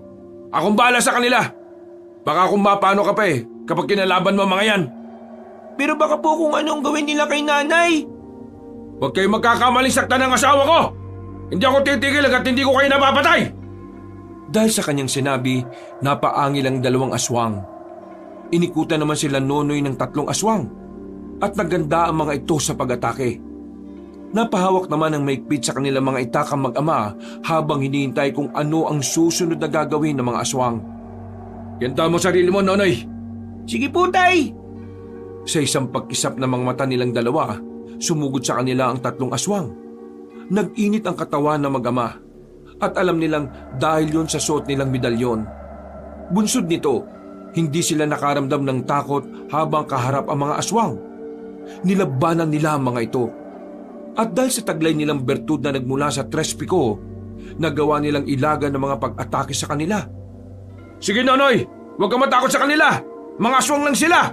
Samantalang tayo ay may tangan na Tres Pico! Hindi ako natatakot sa mga aswang na ito, tay! Natatakot po ako kung anong posibleng gawin ng 2 kay nanay! Tapusin na muna natin ang 3 ito. Saka natin problemahin ang 2. Dahil sa pangamba nila na baka may gawin ng 2 kay Aling Marites, binilisan nila ang pakikipaglaban sa mga aswang. Noong lumaon, nagawa nilang pabagsakin ang 3. Dahil lahat sila ay nasugatan din sa itak na mula kay Tandang Lauro, hindi sila nakagalaw at unti-unting nalusaw ang kanilang katawan. Anong nangyari sa mga yan? Hindi ko alam pero nasugatan ko sila gamit ng itak na to na bigay ng misteryosong matanda sa akin. Kung ganon, magagamit natin yan para lipunin si na Diosdado. Kayo mga aswang, kapag hindi nyo pinakawalan si Marites, itutulad namin kayo sa mga kasama nyo. Napangisi ang 2 aswang. Binitiwan nila si Aling Marites at palundag na umatake sa mag-ama. Puntahan mo na lang ang nanay mo at iligtas. Ako nang bahala sa 2 ito. Sige po! Itong itak ko gamitin niyo po nang matalo niyo po kaagad ang mga aswang na yan. Nagpalitan ng itak si Mang Dindo at Nonoy. Nang makita naman ng bata na susuguri na sana siya ng isang aswang, umilag siya at agad na tumakbo patungo sa kanyang ina. Nay! Huwag na po kayo matakot! Patawad anak, sana nakinig na lang ako sa inyo. Huwag niyo na pong isipin yon, ang malagay ligtas kayo. Habang nakaantabay sa paligid, pinanood nila si Mang Dindo habang nilalabanan ng 2 aswang. Idinalangin na lang ni Aling Marites na magawang matalo ng kanyang asawa ang 2 aswang. Sana naman walang mangyari sa tatay mo. Magtiwala lang po kayo. Hawak niyang itak na nagpapalusaw sa mga aswang at tsak na hindi magtatagal, magagawa niyang talunin ng mga yan. Kalaunan, bumagsak ang 2 aswang. Sinubukan pa nilang bumangon subalit tinagana sila sa liig ni Mang Dindo. Nasaksihan naman ni Aling Marites kung papaano unti-unting nalusaw ang mga nilalang na yon. Sabi ko po sa inyo kaya silang talunin ni tatay Napatakbo si Mang Dindo palapit sa kanyang mag-ina. Bago sila umalis para bumalik sa kanilang tirahan, nakiramdam na muna sila sa kanilang paligid. Nabahala sila dahil may ibang aswang na naroroon at naghihintay lang ng tamang pagkakataon upang sumugod sa kanila. Mukhang wala ng aswang sa paligid. Pwede na tayo umuwi sa atin. Pasensya ka na, Dindo. Nadala lang kasi ako ng galit ko. Salamat na rin at naabutan niyo ako. Huwag mo nang intindihin yan. Ang mahalaga, ligtas ka. Kung hindi ako nagkakamali kasama ni Diosdado ang mga aswang na yon. Pasalamat lang talaga siya at wala siya rito. Paano kung malaman niyang pinatay natin ang mga kasama niya? Baka gumanti siya sa atin. Hindi ako papayag na mangyari yan. Dadaan muna sila sa ibabaw ng aking bangkay. Ano kaya kung umalis na muna tayo dito, Dindo? Paano naman ang ating bukirin? Walang mag-aasikaso ron. Isa pa, baka tuluyang agawin yun ni Dindo. Nagawa na nga niyang bakuran ng ibang parte kahit na nandirito pa tayo Hindi bali na. Mas malaga ang buhay natin at kaligtasan, Dindo. Paano na lang kung may mangyaring masama kay Nonoy? Ako sige, o na. Pag-uwi natin, kukuha na lang tayo ng gamit natin, saka aalis na tayo dito. Tutungo tayo sa kabilang baryo. Salamat naman, Dindo, at pinakinggan mo ako. Mas maigi pang dun muna tayo. May mga albularyo roon na pwedeng tumulong sa atin kung sakali. Kayong dalawa lang ni Nonoy ang mananatili roon. Babalik ako rito. Kailangan kong bantayan ang bukid natin. Dahil sa kanilang pagkukwentuhan, hindi nila namalaya na nakarating na sila sa kanilang bahay. Nonoy, tulungan mo ang nanay mo ha. Magbabantay ako dito sa paligid at baka nakasundan tayo ng mga aswang. Sige po, Tay! Tinulungan nga ni Nonoy si Aling Marites para kunin ang iilang damit nila. Pagkatapos nila, bumaba na sila sa kanilang bahay. Walang yan Diosdado yan. Humanda siya kapag pinakailaman niya ulit yung bukid natin. Palalampasin ko yung ginawa niya sa kalabaw natin pero kapag inangkin niya yung lupa natin, abay papatayin ko na talaga siya. Huwag mo na munang intindihin yan. Ang mahalaga, makaalis muna tayo dito. Baka balikan tayo ng mga yon. O sige na, doon tayo dadaan sa may maraming kabahayan. Tsak na mag-aalangan ng mga aswang na sundan tayo ron. Bago sila umalis, sinigurado muna nilang walang aswang na nakaabang sa kanila. Nung makasiguro na, nagmadali silang lumisan sa kanilang bahay. Naunang maglakad si Nonoy at ang nasa hulihan naman ay si Mang Dindo. Sa kabutihang palad, nakarating sila sa kabilang baryo nang hindi nasusundan ng aswang. Nang gabing yun, nakituloy na muna sila sa bahay ng isang albularyo. Nagulat pa si Nonoy nang mawari niyang ang albularyong yun at ang matandang tumulong sa kanya ay iisa. Nonoy, siya ang lolo Lauro mo. Matalik na kaibigan siya ng iyong lolo. Hindi po ba kayo yung tumulong sa akin? At kayo rin yung nagbigay ng mga trespi ko saka itong ita ko? Naramdaman ko kasing may taong nasa panganib. Hindi ko lang talaga inaasahan na anak ka pala ni na Marites at Dinda. Sa inyo po pala yung galing, Tatay Lauro. Salamat at kung hindi dahil dun baka kung napano na kami. Ay, walang ano man yan. Magkaibigan kami ng lola mo. Bago pa man siya pumanaw, ipinangako ko sa kanya na poprotektahan ko ang kadugo niya. Paano po ninyo nagawang maglaho ng ganong kabilis, Lolo Lauro? Naglaho lang ako sa paningin mo. Pero ang totoo, naging mabilis lang talaga ang aking paggalaw. Eto, dahil dito. Ipinakita na matandang albularyo ang kanyang suot na mutya. Hindi naman napigilan ni Nonoy ang mamangha roon. Nakita ko ito ng tanghaling tapat. Hindi umuulan at maaliwalas naman ang panahon. Ewan ko nga ba kung bakit biglang kumidlat malapit sa akin. Tumilapon pa nga ako noon pero nang makita ko ang maliit na batong ito na nakadikit sa bahagi kung saan tumama ang malakas na kidlat, kinuha ko na. Talagang napakatikas Kung sino man ang makakakuha niyan hindi madaling madadaig sa anumang laban. Kaya nga, pero ngayong nagkita ulit tayo, Nanay, ipagkakaloob ko sa iyo ito. Ingatan mo at gamitin sa tama. Talaga po? Oo. Alam kong iingatan mo ito. Nakikita ko naman na kabutihan sa iyong puso. Kaya hindi ako nababahalang ibigay ito sa iyo. Hinubad ni Tandang Lauro ang naturang mutya at siya na rin mismo ang nagsuot sa bata nito. Nang suot na ni Nonoy ang mutya ng ngipin ng kidlat, nag-init ang kanyang buong katawan. Agad siyang nakaramdam na matinding uhaw, kaya Uminom siya ng halos 4 na basong tubig. Magpahinga na kayo. Huwag kayo mag-alala at ligtas kayo rito. Bukas mismo ng umaga, aalis ako para pumunta sa baryo ninyo. Aalamin ko kung ano ang katarantaduhang ginawa ng mga aswang doon. Maraming salamat po. Nagpahinga na silang 4. Habang nakahiga, sa hindi malamang dahilan ni Nonoy ay hindi siya makatulog. Pinakiramdaman niya ang kanyang tatay at napansin niyang hindi rin ito nakakaidlip. Tay, ano na pong gagawin natin? Ako nang bahala.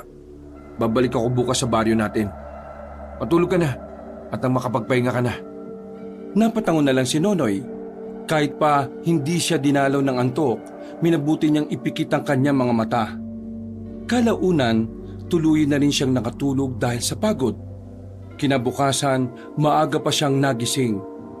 Naisa na niyang sumama sa kanyang ama, subalit hindi na niya ito naabutan. Dumito ka lang, Nonoy, ha? Huwag ka nang sumunod sa tatay mo. Baka mapano ka. Hintayin na lang natin siya. Habang wala si Mang Dindo, nakipagkwentuhan na muna si Nonoy sa matandang albularyo. Marami siyang nalaman patungkol sa kanyang lolo, kaya namangha siya rito. Alam mo, Nonoy, malaki ang potensyal mong maging isang albularyo. Bakit naman po, Lolo Lauro? Busilak kasi ang iyong kalooban at alam kong nakahanda kang tumulong sa mga taong nangangailangan. Ganun po ba yun? Oo. Kaya kung darating ang araw na gusto mong matuto, handa kong tulungan ka. Maraming salamat po, Lolo Lauro.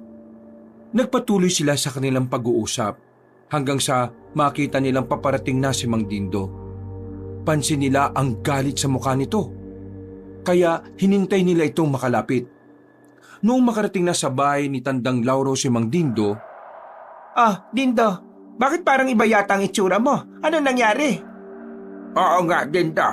Parang may puta kong nababasa sa puso mo, ang hayop na Diosdado na yon.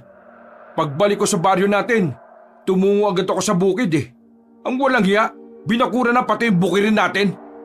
Pinaghirapan natin yun Abay, napakawalang ya talaga niya.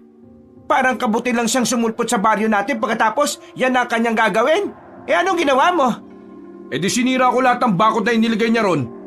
Kung naroon lang sana siya, baka pati siya nataga ko na Dapat lang talaga siyang mataga. Gahaman siya ganit.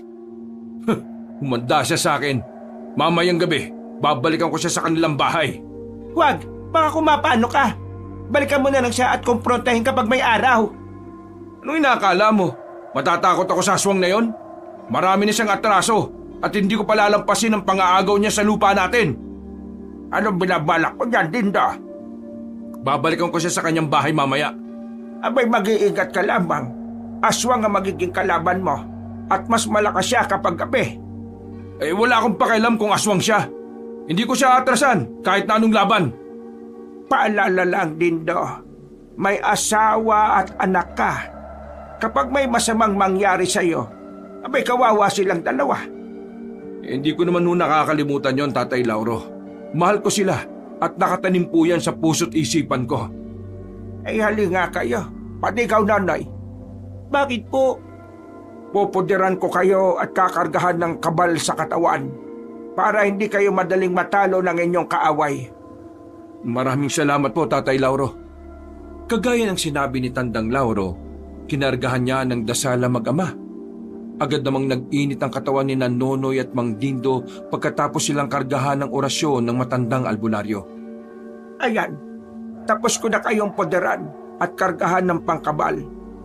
Huwag lamang kayong kakain ng karne ng baboy at hihina kung anumang ikinarga ko sa inyo. Maraming salamat po, Tatay Lauro. Malaking tulong ito sa amin. Lalo pa ngayon, may problema kaming kinakaharap. Walang anuman. Mag-ingat ka lamang sa pakikipaglaban sa kanya o sa kanila. Nagturo pa si Tandang Lauro ng mga posibleng paraan para matalo ang aswang. Tinandaan naman ni Mang Dindo ang mga sinabi ng matanda at muling nagpasalamat dito. Dahil malapit ng mag-alas 12, nagpasya na silang kumain ng pananghalian. Pagkatapos nito, nagpahinga na muna si Mang Dindo. Si Nonoy naman ay nagpatuloy sa pakikipagkwentuhan sa matandang albularyo. At si Aling Marites ay inabala ang sarili sa paglilinis sa labas ng bahay ni Tandang Lauro. Kinagabihan, nung tahimik na ang paligid, nagpasya si Mang Dindo na bumangon. Aalis na po ba kayo, Tay? Sama po ako. Wag na, dumito ka lang at baka kung mapano ka pa. Sige na po, makakatulong din naman po ako sa inyo eh. Hindi po ba may binigay rin sa akin si Lolo Lauro? Ano naman ngayon? Magagamit ko po yung para labanan ng mga aswang. Pero kailangan mo rin samahan ng nanay mo rito. Nandito naman po si Lolo Lauro ah. Kaya niya maprotektahan si nanay. Huwag kang nga matigas ang ulo. Sundin mo na lang ako. Hindi ka sasama sa akin. Tapos ang kwento. Natahimik na lamang si Nonoy sa sinabi ng kanyang ama. Alam niyang galit na ito kaya hindi na siya nangulit pa. Pinanood na lamang niya ang kanyang ama habang naghahanda ito sa pag-alis. Oh, alis na ako. Dumito ka lang ha. Bantayin mo ang nanay mo. Opo, Tay. Nang tuluyan ng makalis si Mang Dindo, napatayo si Nonoy saka napadungaw sa bintana. Maliwanag ang paligid ng gabing yon. Kaya nakita niya ang kanyang ama at nung medyo nakalayo na ito, nagpasya siyang habulin ito. Kinuha niya ang kanyang itak na ibinigay ni Tandang Lauro. Napahaplos na rin siya sa suot niyang trespiko sa kamutya ng ngipin ng kidlat. Huwag sana niyo akong pababayaan. Malaki ang tiwala ko sa inyo.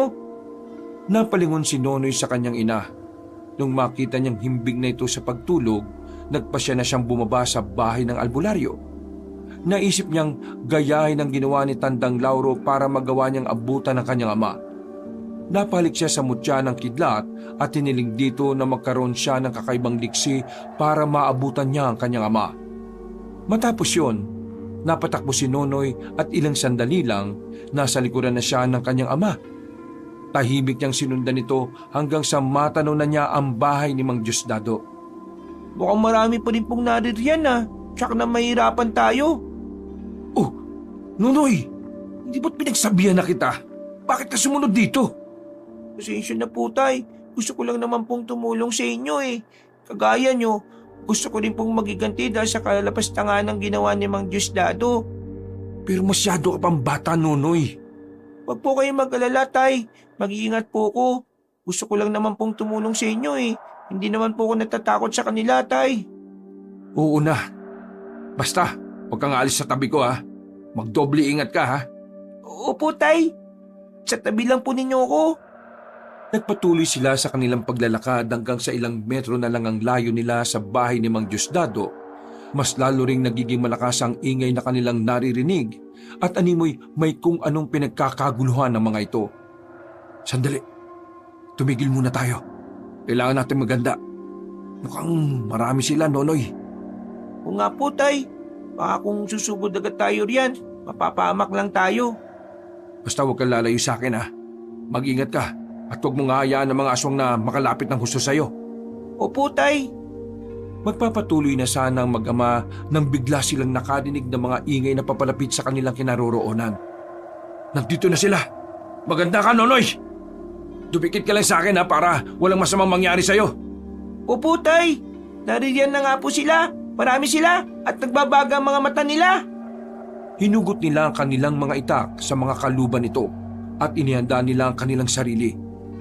Napamura na lang ng malakas si Mang Dindo nang mawaring higit sa 10 aswang ang nakahandang lumusob sa kanilang pwesto. Maging alerto ka, anak! Paniguradong hindi lamang yan ang ating makakalaban! Sige po, Tay. Sa isang pagkisap ng mga mata ng mag-ama, sumugod sa kanila ang lahat ng aswang doon. Hindi naman sila natinag at nilabanan nila ang mga ito hanggang sa abot ng kanilang makakaya. Habang abala sila sa pakikipaglaban sa mga aswang na naroroon, nakarinig sila ng pagaspas ng pakpak na nagmumula sa ibabaw. Parehong napatingala si Mang Dindo at Nonoy. Tay, merong 2 aswang na nasa ibabaw. Mag-iingat ka, anak! Mukhang mas malakas sa mga yan! Kahit pa na merong banta ng 2 aswang ang umaaligid sa kanila mula sa itaas, ipinagpatuloy nila ang pakikipaglaban sa mga aswang na naroroon. Ang kada nila lang na matatama ng itak na hawak ni Nonoy, unti-unting nalulusaw ang kanilang katawan. Kapag nakita naman ni Mang Dindo na natataranta ang mga aswang doon, nilalapitan niya ang mga ito at ginigilitan sa liig. Ubusin namin kayo lahat. Magbabayad si Diosdado sa kanyang ginawa. Ninakaw na niya ang kalabaw namin at ipinakain sa inyo. Tapos nanakawin pa niya ang lupang pinaghirapan kong sakahin. Hindi maaari! Dahil sa galit ni Mang Dindo, mas naging agresibo siya. Noong lumaon, nagawa nilang paslangin ang lahat ng mga aswang na sumugod sa kanila sa lupa. Dahil patuloy pa rin ang pag-aligid ng dalawang aswang, minabuti ni Nonoy na maging alerto sa mga susunod na pangyayari. Panigurado may mga kasamaan pa si Diosdado na handang pumrotekta sa kanya. Anak, mauna ka na ron at na makapagmatsyag. Ako na bahalang humarang sa dalawang yan. Sige po, Tay. Maghanap na lang po ako ng magandang pwesto para hindi ako madaling makita. Sige, mag-ingat ka anak. Susunod kagad ako. Tatapusin ko lang ang dalawang ito. Napatango naman si Nonoy sa sinabi ng kanyang ama. Dahil may tiwala naman ang bata sa kung anumang ginawa sa kanila ni Tandang Lauro, hindi siya nakaramdam ng kahit nakatiting na takot.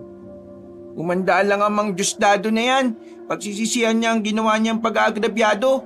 Kung natatakot sa kanyang ibang tao dito, pes, kami ni tatay, hindi. Nung makarinig ang bata ng ingay mula sa kanyang pinanggalingan, agad siyang napalingon. Nakita niyang inaatake ng dalawang aswang ang kanyang ama, kaya nabahala siya. Ninais sana niyang balikan ito, subalit naisip niyang kaya namang talunin ni Mang Dindo ang mga aswang. May tiwala naman ako kay tatay. Alam kong kaya niyang talunin ang mga aswang na yun. Ipinagpatuloy na lang ni Nonoy ang kanyang paglalakad hanggang sa makarating siya sa tapat ng bahay ni Mang Diosdado. Agad na nag-init ang kanyang pakiramdam kaya napagtanto niya na may panganib na naghihintay sa kanya roon. Minabuti ni Nonoy na maghanap na mapupwestuhan kung saan makikita niya ang buong paligid. Nasa kalagitnaan siya ng kanyang paglalakad nang makarinig siya ng mga yabag ng paa. Magtatago na sana siya, subalit napansin siya ng mga papalapit sa kanya. Sino yan? Anong ginagawa mo rito? Mapangas ka! Pilit na nagtago si Nonoy. Dumapa siya sa mayabong na damuhan habang nagmamatsyag sa paligid. Walang ano-ano, may narinig siyang mga yabag na papalapit sa kanyang kinaroroonan. Inihanda na lang niya ang kanyang sarili at nang sinipat niya ang paligid, nalaman niyang may papalapit doon na 3 aswang. Bunsod nito, ginamit niya ang kanyang kakayahan para makaalis sa kanyang pwesto. Bago pa man siya napansin ng mga aswang, napatayo na siya sa kanilang bakuran at naihanda na niya ang kanyang itak. Ako ba hinahanap nyo? Nandito ako sa likuran nyo. Ha? Bata! Anong ginagawa mo rito? Gusto mo bang mamatay ng agaran? Ha? Nandito ako para singilin si Mang Diosdado sa kanyang mga naging kasalanan sa amin. Hindi ko alam kung ano man ang pinagsasasabi mo. Huwag na kayo magmahang-mahangan pa. Alam kong kasama niyo si Mang Diosdado. Kaya may alam kayo patungkol sa ginawa niya sa aming kalabaw at maging sa bukid namin. Naghahanap ka ba ng sakit ng katawan mo, bata? Baka kayo po'y naghahanap ng sakit ng katawan nyo. Napatawa mga aswang na naroroon. Pagkatapos nito, napaangil sila at naging mas mabalasik ang kanilang mga muka. Itinaas naman ng bahagya ni Nonoy ang kamay niyang may hawak-hawak na itak at sakto ring lumundag ang dalawang aswang upang sugurin siya. Sige, ganyan nga! Di ako natatakot sa inyo. Kapag may pagkakataon ako, makukuha niyo ang parte ninyo. Tingnan na lang natin kung anong magagawa mo. Bata ka lang at mga aswang ang kalaban mo. Nagpatuloy sa pakikipaglaban si Nonoy. Sinikap niyang huwag siyang masukol ng dalawang aswang na sumusubok na hulihin siya. Nasa kalagitnaan siya ng kanyang pakikipagtunggali sa dalawa nang makarinig siya ng sigaw. Alam niyang si Mang Dindo yun, kaya gumamit na siya ng bertud ng ngipin ng kidlat. Sa isang pagkisap ng mga mata ng dalawa, napaungol na lamang ang mga ito nang masugatan sila ng bata. Pagsisisihan niyo ang ginawa niyo. Ikaw, gusto mo rin ba maging kagaya ng mga ito? Hinahamon mo ba talaga ako? Anong akala mo sa akin? Matatakot sa isang batang kagaya mo? Kaya kitang Ano? Nagulat ka nang makita mong para mga kandilang natutunaw yung dalawang kasama mo? Nagkataon lang yan. Bata ka lang. At kaya kitang patayin. Magsisisi ang mga magulang mo kung bakit hinayaan kanilang pumunta rito. Pagkawika ng aswang, Lumundag siya para sugurin si Nonoy. Nakita naman ang bata at nagwari kung ano ang binabalak ng aswang. Kaya umilag siya rito. Dahil sa kanyang bilis, hindi na malaya ng aswang na nakaalis na siya sa kanyang kinatatayuan. Pagkalapag naman ng nilalang, sinakyan kagad siya ni Nonoy sa likod at inambahang gigilitan sa leeg. Ngayon, sabi mo sa akin, sino sa atin ang magsisisi? Ikaw at ang buong pamilya mo. Uubusin kayong lahat ng mga aswang. Hindi mangyayari yon. Ngayong gabi, inuhusgahan na kayo dahil sa inyong kasalanan. Sige anak, gilitan mo siya ng leeg! Nagwala ang aswang at sinikap niyang ibalibag si Nonoy. Subalit bago pa man niya tuluyang magawa ito, ginilitan na siya ng leeg ng bata.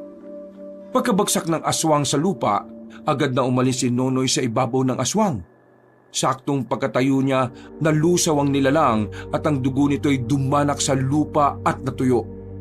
Anong nalaman mo anak? Nakita mo ba si Diosdado? Hindi pa po tay, pero mukhang marami pa rin po silang naririto. Tsak na mahihirapan tayong harapin ang Diosdadong yan Pero hindi.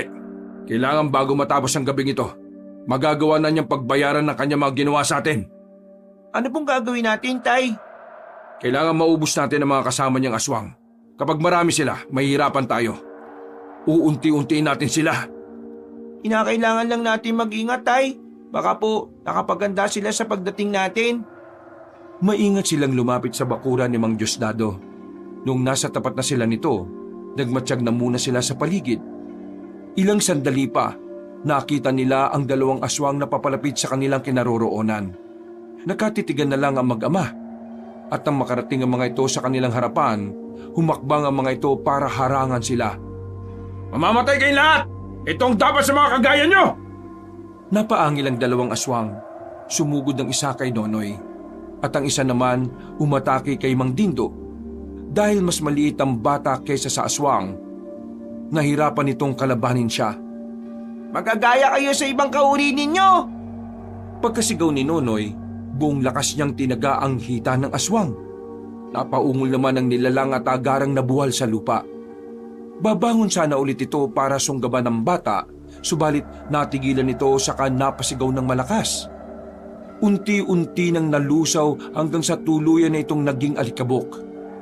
Nung ibaling ni Nonoy ang kanyang pansin kay Mang Dindo, nakita niyang nagbubuno ang dalawa at gumugulang sila sa lupa. Layuan mo ang tatay ko! Magda ka sa akin, aswang ka! Umalis ka sa ibabaw ng tatay ko! Pagkasigaw ni Nonoy, napalingon sa kanya ang aswang na nakaibabaw kay Mang Dindo. Bago pa man ito makagawa ng kung anumang aksyon, nagawa na siyang lapitan ni Nonoy. Ginilitan niya ito sa liig saka itinulak ang aswang para makaalis sa ganoong sitwasyon ng kanyang ama. Saktong pagkatayo ni Mang Dindo, At nandito pala kayong mag-ama! Anong pakay ninyo? "Huwag ka na magtanong! Alam mo kung ano ang ipinunta namin dito! Nandito kami para pagbayarin ka sa iyong ginawa!" Anong pinagsasasabi mo riyan, ha? "Huwag ka na magkaila, aswang ka! Ninakaw niyo ang kalabaw ko at pinagsaluang kainin ng kanyang karne! Walang puwang ang aswang dito sa baryo namin! Isa pa pala, sinubukan mong agawin at bakuran ng aming bukirin! Anong karapatan mo para gawin yon?" Hindi ko inaagaw ang bukirin mo. Ayon sa may-ari, bahagi yan ng kanyang lupain. At aswang ako. Bakit? May magagawa ka ba para palisin ako rito? Oo, at ngayong gabi, mamili ka. Aalis ka rito sa aming baryo o dadanak dito ang dugo mo? Aba, matapang ka. Sino ang pinagmamalaki mo? Yang anak mong halos hindi pa makabasag ng pinggan? Diyan ka nagkakamali. Mga kasama, halika kayo rito. Ipakita nyo sa mag-ama kung sino ang kanilang kinakanti. Pagkasabi ni Mang Diosdado, lumapit sa kanila ang mga aswang. Higit na mas marami yung kaysa sa naunang grupong nakalaban nilang dalawa. Nung makita ito ni Nonoy, mas dumikit siya sa kanyang tatay. Tay, ano pong gagawin natin? Baka po kumapano tayo dito. Huwag kang magpakita ng takot sa kanila. Magtiwala kasi kinargang dasal sa atin ni Tatay Lauro. May mutya ka ng kidlat at pareho tayong may trespiko. Paniguradong hindi nila tayo basta-basta matatalo. Ano pinagmumulungan niyo dyan? Tingnan na lang natin ang angas nyo kapag pinagpiestahan namin kayo! Iniisip mo ba na matatakot kami sa'yo? Nagkakamali kayo! Buo ang aming loob na pumunta rito! Tingnan na lang natin kung gaano kabuo yan kapag dinurog na kayo ng mga kasamahan ko! Ikinumpas ni Mang Diosdado ang kanyang kamay. Ilang sandali pa, umusad ang mga aswang patungo kina Mang Dindo at Nonoy. Kung matatalo niyo ako, magagawa niyong bawi ng inyong bukid. Ngunit kung kayo matatalo, sinisiguro kong kalansay na lang kayo pagdating ng bukas. Natiti ako matatalo ka namin. Kailanman, hindi mananaig ang kasamaan sa kabutihan. Isa kang sakim! Ano ba nintay niyo? Atakinan ninyo ang magabang yan. Siguraduhin ninyong mamamatay sila. Napaangil ang mga aswang. Mabilis na humakbang ang mga ito at lumusob kina Mang Dindo at Nonoy. Ang mga aswang na masusugatan ko ay sugaton mo rin para agad silang mamatay. Opo, Tay. Ako pong bahala. Muling nilabanan ng magama ang grupo ng mga aswang nakakampi ni Mang Diosdado. Habang nilalabanan nila mga ito, nakita nilang umalis ang lalaki at pumasok sa kanyang bahay. Hindi nila alam kung ano ang pakay nito. Kaya minabuti nilang ituunan muna ang kanilang pansin sa pakikipaglaban sa mga aswang. Nung 3 sugatang aswang na lang ang natitira, Nonoy, kaya mo na ba ang 3 yan? Sugatan na sila at hindi na gaano makalaban. Bakit po, Tay? Susundan ko si Diosdado sa loob ng bahay niya. Aalamin ko kung anong binabalak niya. Sige po, tutuluyan ko ng mga ito. Mag-ingat po kayo, Tay! Napatungo si Mang Dindo kay Nonoy. Agad namang umalis ang lalaki, kaya naiwan ang bata habang kaharap ang 3 aswang na nanghihina. Bata lang ang kalaban nyo. Huwag niyong sabihin na naduduwag pa kayo. Ali kayo, sugurin niyo ako! Napaangil ang 3 aswang. Nanginig sila dulot ng panggigigil. Ngunit nang sumugod sa kanya ng sabay-sabay ang mga ito, mabilis siyang lumipat ng pwesto. Nilingon siya ng isang aswang at agad na inatake. Napangisi naman ang bata at ginamit niya ang kanyang liksi. Nilapitan niya ang naturang nilalang at tinaga sa tiyan. Pagkayuko nito, walang pagdadalawang isip niyang tinaga ito sa batok. Mamamatay kayong lahat! Magbabayad kayo sa inyong Ha? Natigilan si Nonoy na makarinig siya ng ingay sa loob ng bahay. Nabahala siya para sa kaligtasan ng kanyang ama. Naisa na niyang sundan ito at alamin kung ano ang nangyayari, ngunit sa hindi niya inaasahan, nagawa siyang mahawakan ng 2 aswang sa magkabilang braso. Pakawalan niyo ako, mga duwag! Pasalamat kayo at mas malaki kayo sa akin! Kung hindi... Humugot ng kanyang lakas si Nonoy at ibinalibag niya ang 2 aswang. Pagkatilapon ng 2, agad niyang dinampot ang kanyang itak sa kanilapitan ng mga yon. Sinabi ko naman pakawalan niyo ako, di ba?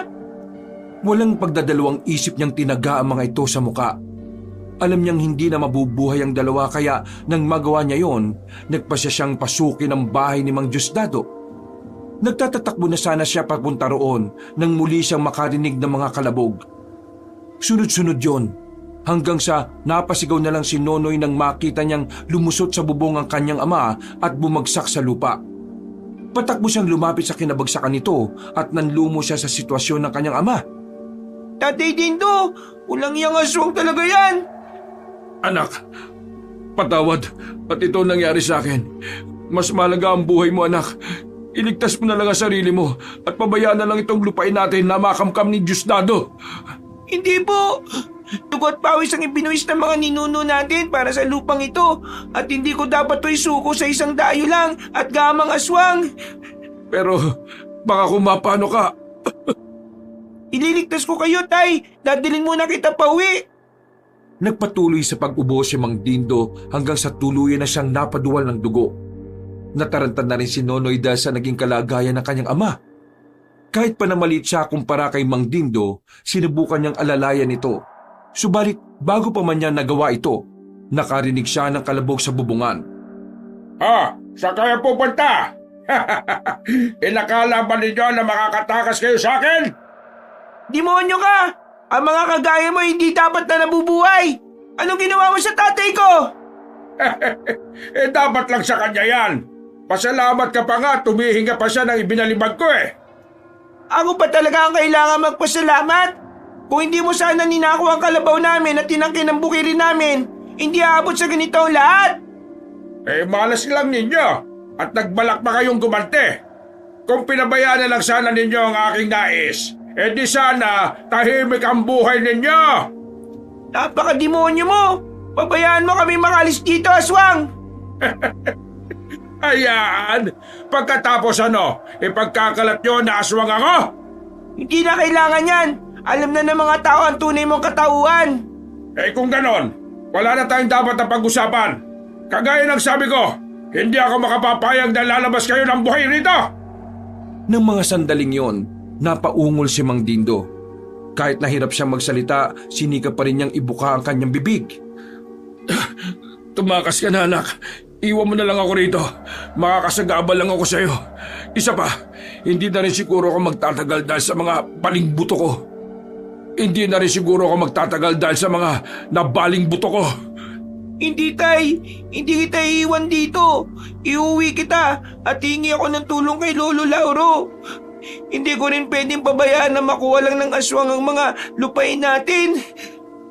Napatawa ng malakas si Mang Diosdado nang makita niyang hirap na ang amang si Mang Dindo. Narinig naman ni Nonoy ang paghalakak nito, kaya ibinaling niya ang kanyang pansin doon. Lalabanan kita. Akala mo ba'y natatakot ako sa'yo? Hindi, no? Kung yan ang nais mo, Bubuit, hindi kita aatrasan.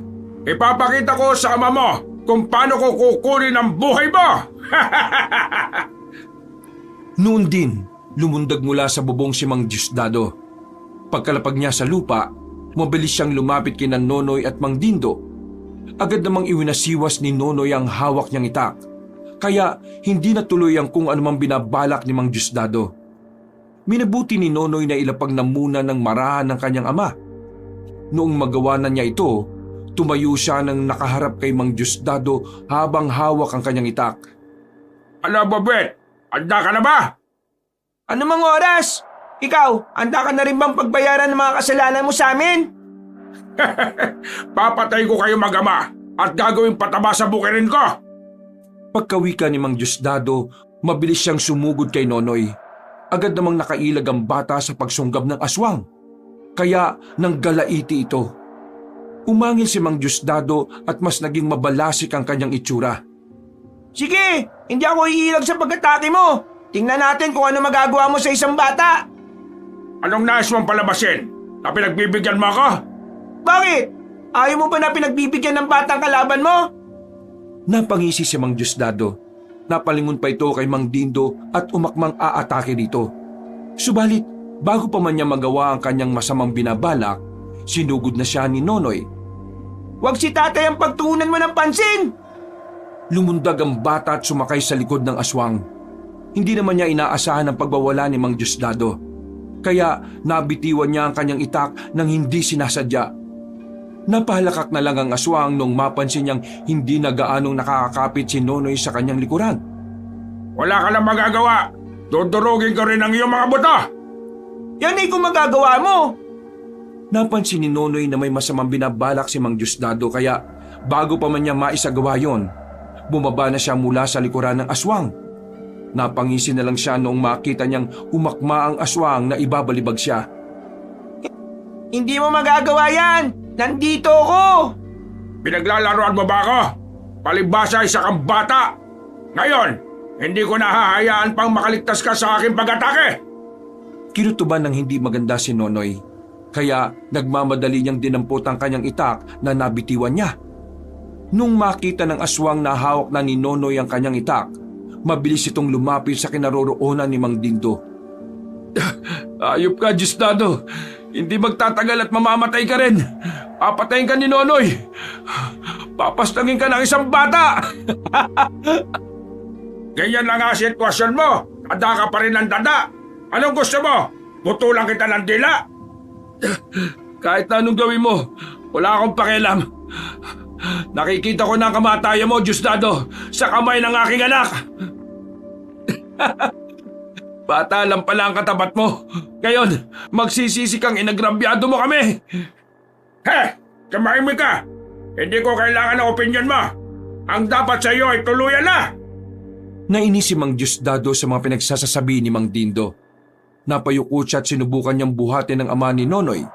Ngunit bago pa man niya ito magawa, nagulat siya at natigilan nang mapansin niyang may nakatayo sa bandang gilid niya. Ano? Nagulat ka ba sa presensya ko? Ang bilis ko, no? Ikaw na lang ang uunahin ko, bubwit! Sinunggaban ni Mang Diosdado si Nonoy at walang awang ibinuwal sa lupa. Pagkatapos nito, umibabaw siya rito at sinubukang sakalin ng bata. Muli ring nabitiwan ng bata ang kanyang itak. Dulot ng bigla ang pangyayari. Mamamatay ka na! Magiging akin ang tuluyan ng inyong bukirin! At wala na magiging sagabal sa pag-angkin ko nun! Yan ang inaakala mo. Hindi ako papayag na mangyari kung ano man ang binabalak mo. Ano ba ang magagawa mo, bata?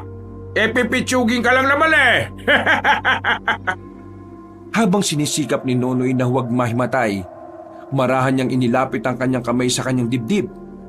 Lingid sa kaalaman ng aswang, balak na hawakan ni Nonoy ang kanyang medalyon at trespiko. Patuloy pa rin siyang sinasakal ni Mang Diosdado at hindi nito napansin ang ginagawa ni Nonoy. Ito nararapat sa mga kagaya mo. Tingnan natin kung hindi ka masusunog. Nang mahawakan na ni Nonoy ang kanyang medalyon, idinikit niya ito sa bandang dibdib ng aswang. Napasigaw na lang ng malakas si Mang Diosdado. At animoy naiinitan siya sa medalyon ni Nonoy. Walang iyak ang bata ka! Papatayin kita! Kulang pa ba yan, Mang Diosdado? Ito pa ang para sa'yo. Mas lalo pang idiniin ni Nonoy ang kanyang trespiko sa dibdib ni Mang Diosdado. Mas naging malakas din ang paghiyaw ng aswang at agad itong bumitaw sa pagkakasakal sa bata. Napaangil ito ng malakas at napasapo sa kanyang dibdib. Nang mga sandaling yon, itinulak siya ni Nonoy. Muli pa sanang susunggaban ni Mang Diosdado ang paslit, ngunit ginamit ng bata ang kanyang kakaibang liksi. Nandito ako, uy! Bakit ka bilang? Kagaya ka rin ba ng ama mo? Dawag! Babagal ka lang kumilos, kaya iniisip mong umiilag ako. Sige, kung leksi ang gusto mong laban, hindi kita uurungan! Mabilis nang matake si Mang Diosdado kay Nonoy. Hindi naman umilag ang bata at minabuti niyang makipagsabayan sa aswang. Nagpambuno silang dalawa. At kahit na mas malaki at malakas si Mang Diosdado, hindi natinag sa kanya ang bata. Oh, bakit parang nangihina ka na? Akala ko ba yung malakas sa mga kagaya nyo? Katulad ka talaga ng ama mo. Puro ka daldal. Pagkasabi ni Mang Diosdado noon, agad niyang sinakal si Nonoy. Iniangat niya ito sa lupa at buong lakas na ibinalibag. Napasigaw naman si Nonoy at sinikap na patayo itong lumapag sa lupa. Saktong pagkatilapon niya, nakita niya roon ang kanyang itak. Dadamputin na sana niya ito nang sugurin siya ni Mang Diosdado. Nawari niya kung ano ang gustong gawin ng aswang kaya gumulong ang bata. Sabay kuha ng kanyang itak. Halika dito, aswang! Apatay kita! Huwag mong sabihin, gawin mo!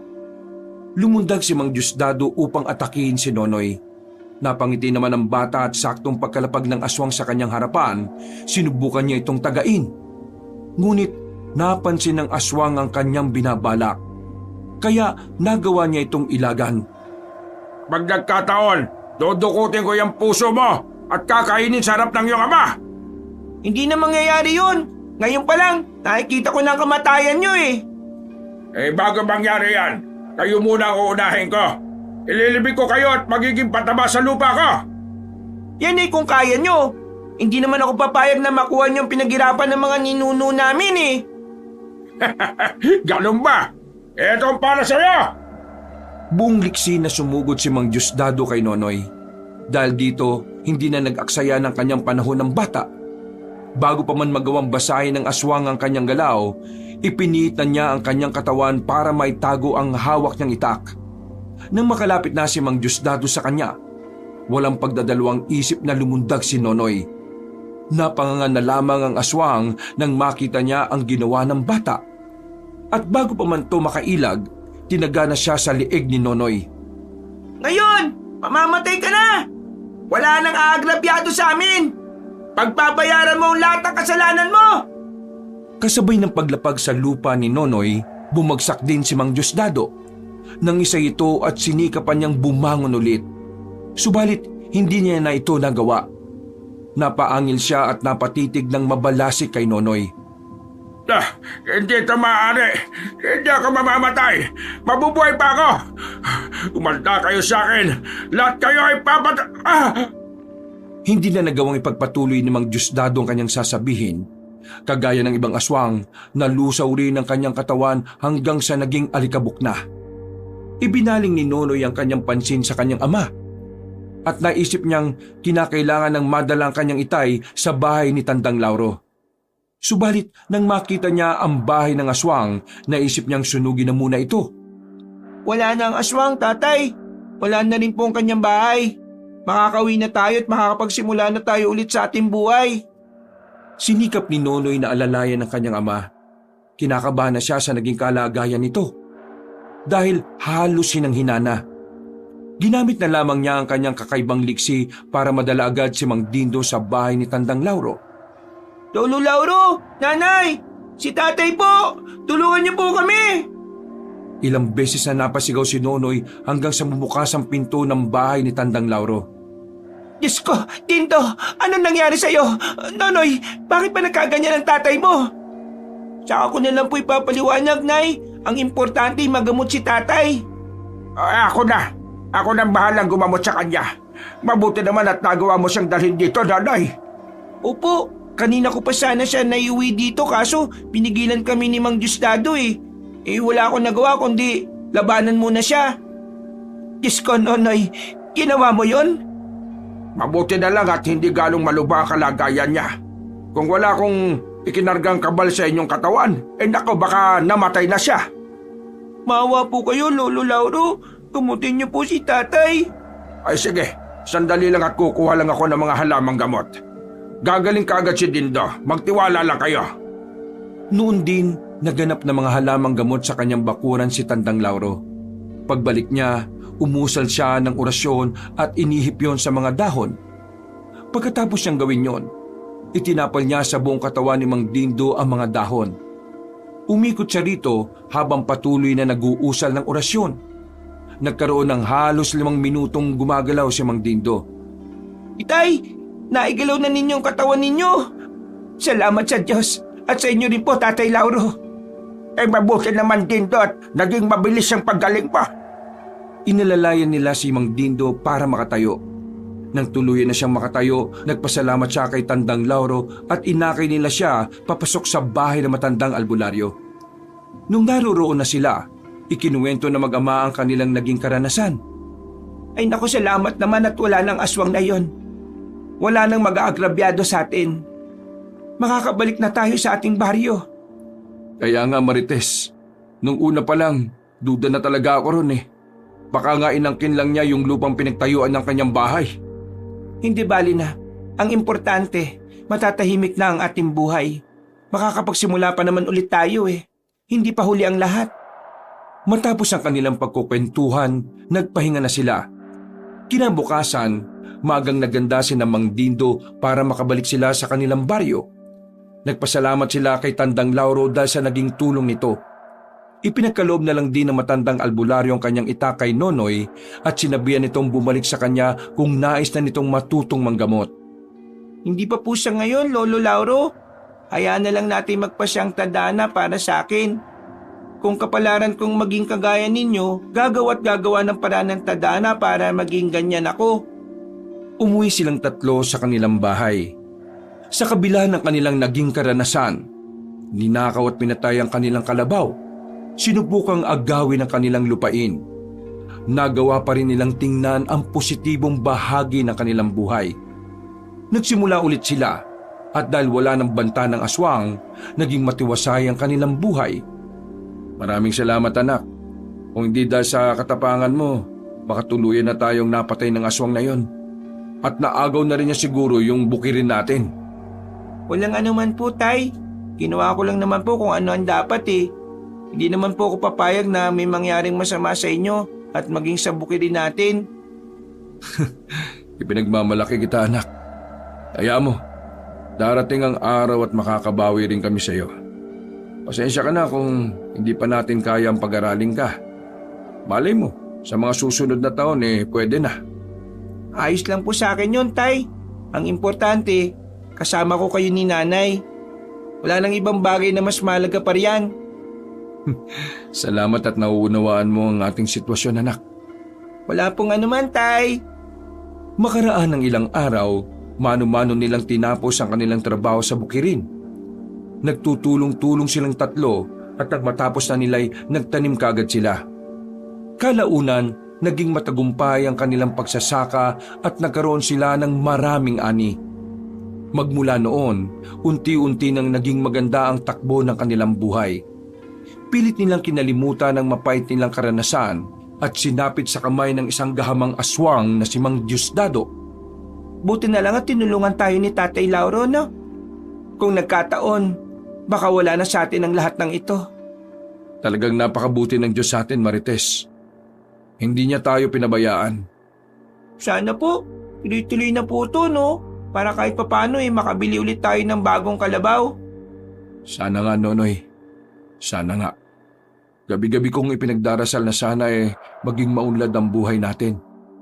Maging ako man, yan din ang madalas kong idinadalangin sa Diyos. Hindi bale, sipagan lang natin at tsak na magtatagumpay rin tayo sa ating pangarap. Sa pagdaan ng mga taon, naging maunlad ang buhay nila. Nagawa nilang bilhin ang lupang kinatitirikan dati ng bahay ni Mang Diosdado. Nagawa rin nilang bilhin ang gubat na sinasabing pinamamahayan ng mga engkanto. Subalit, kahit na nabili na nila ito, ni minsan hindi nagawi roon ng mag-isa si Nonoy.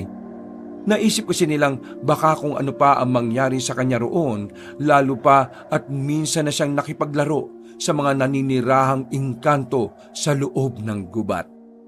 Wakas. Oh, nasaan na si Nonoy?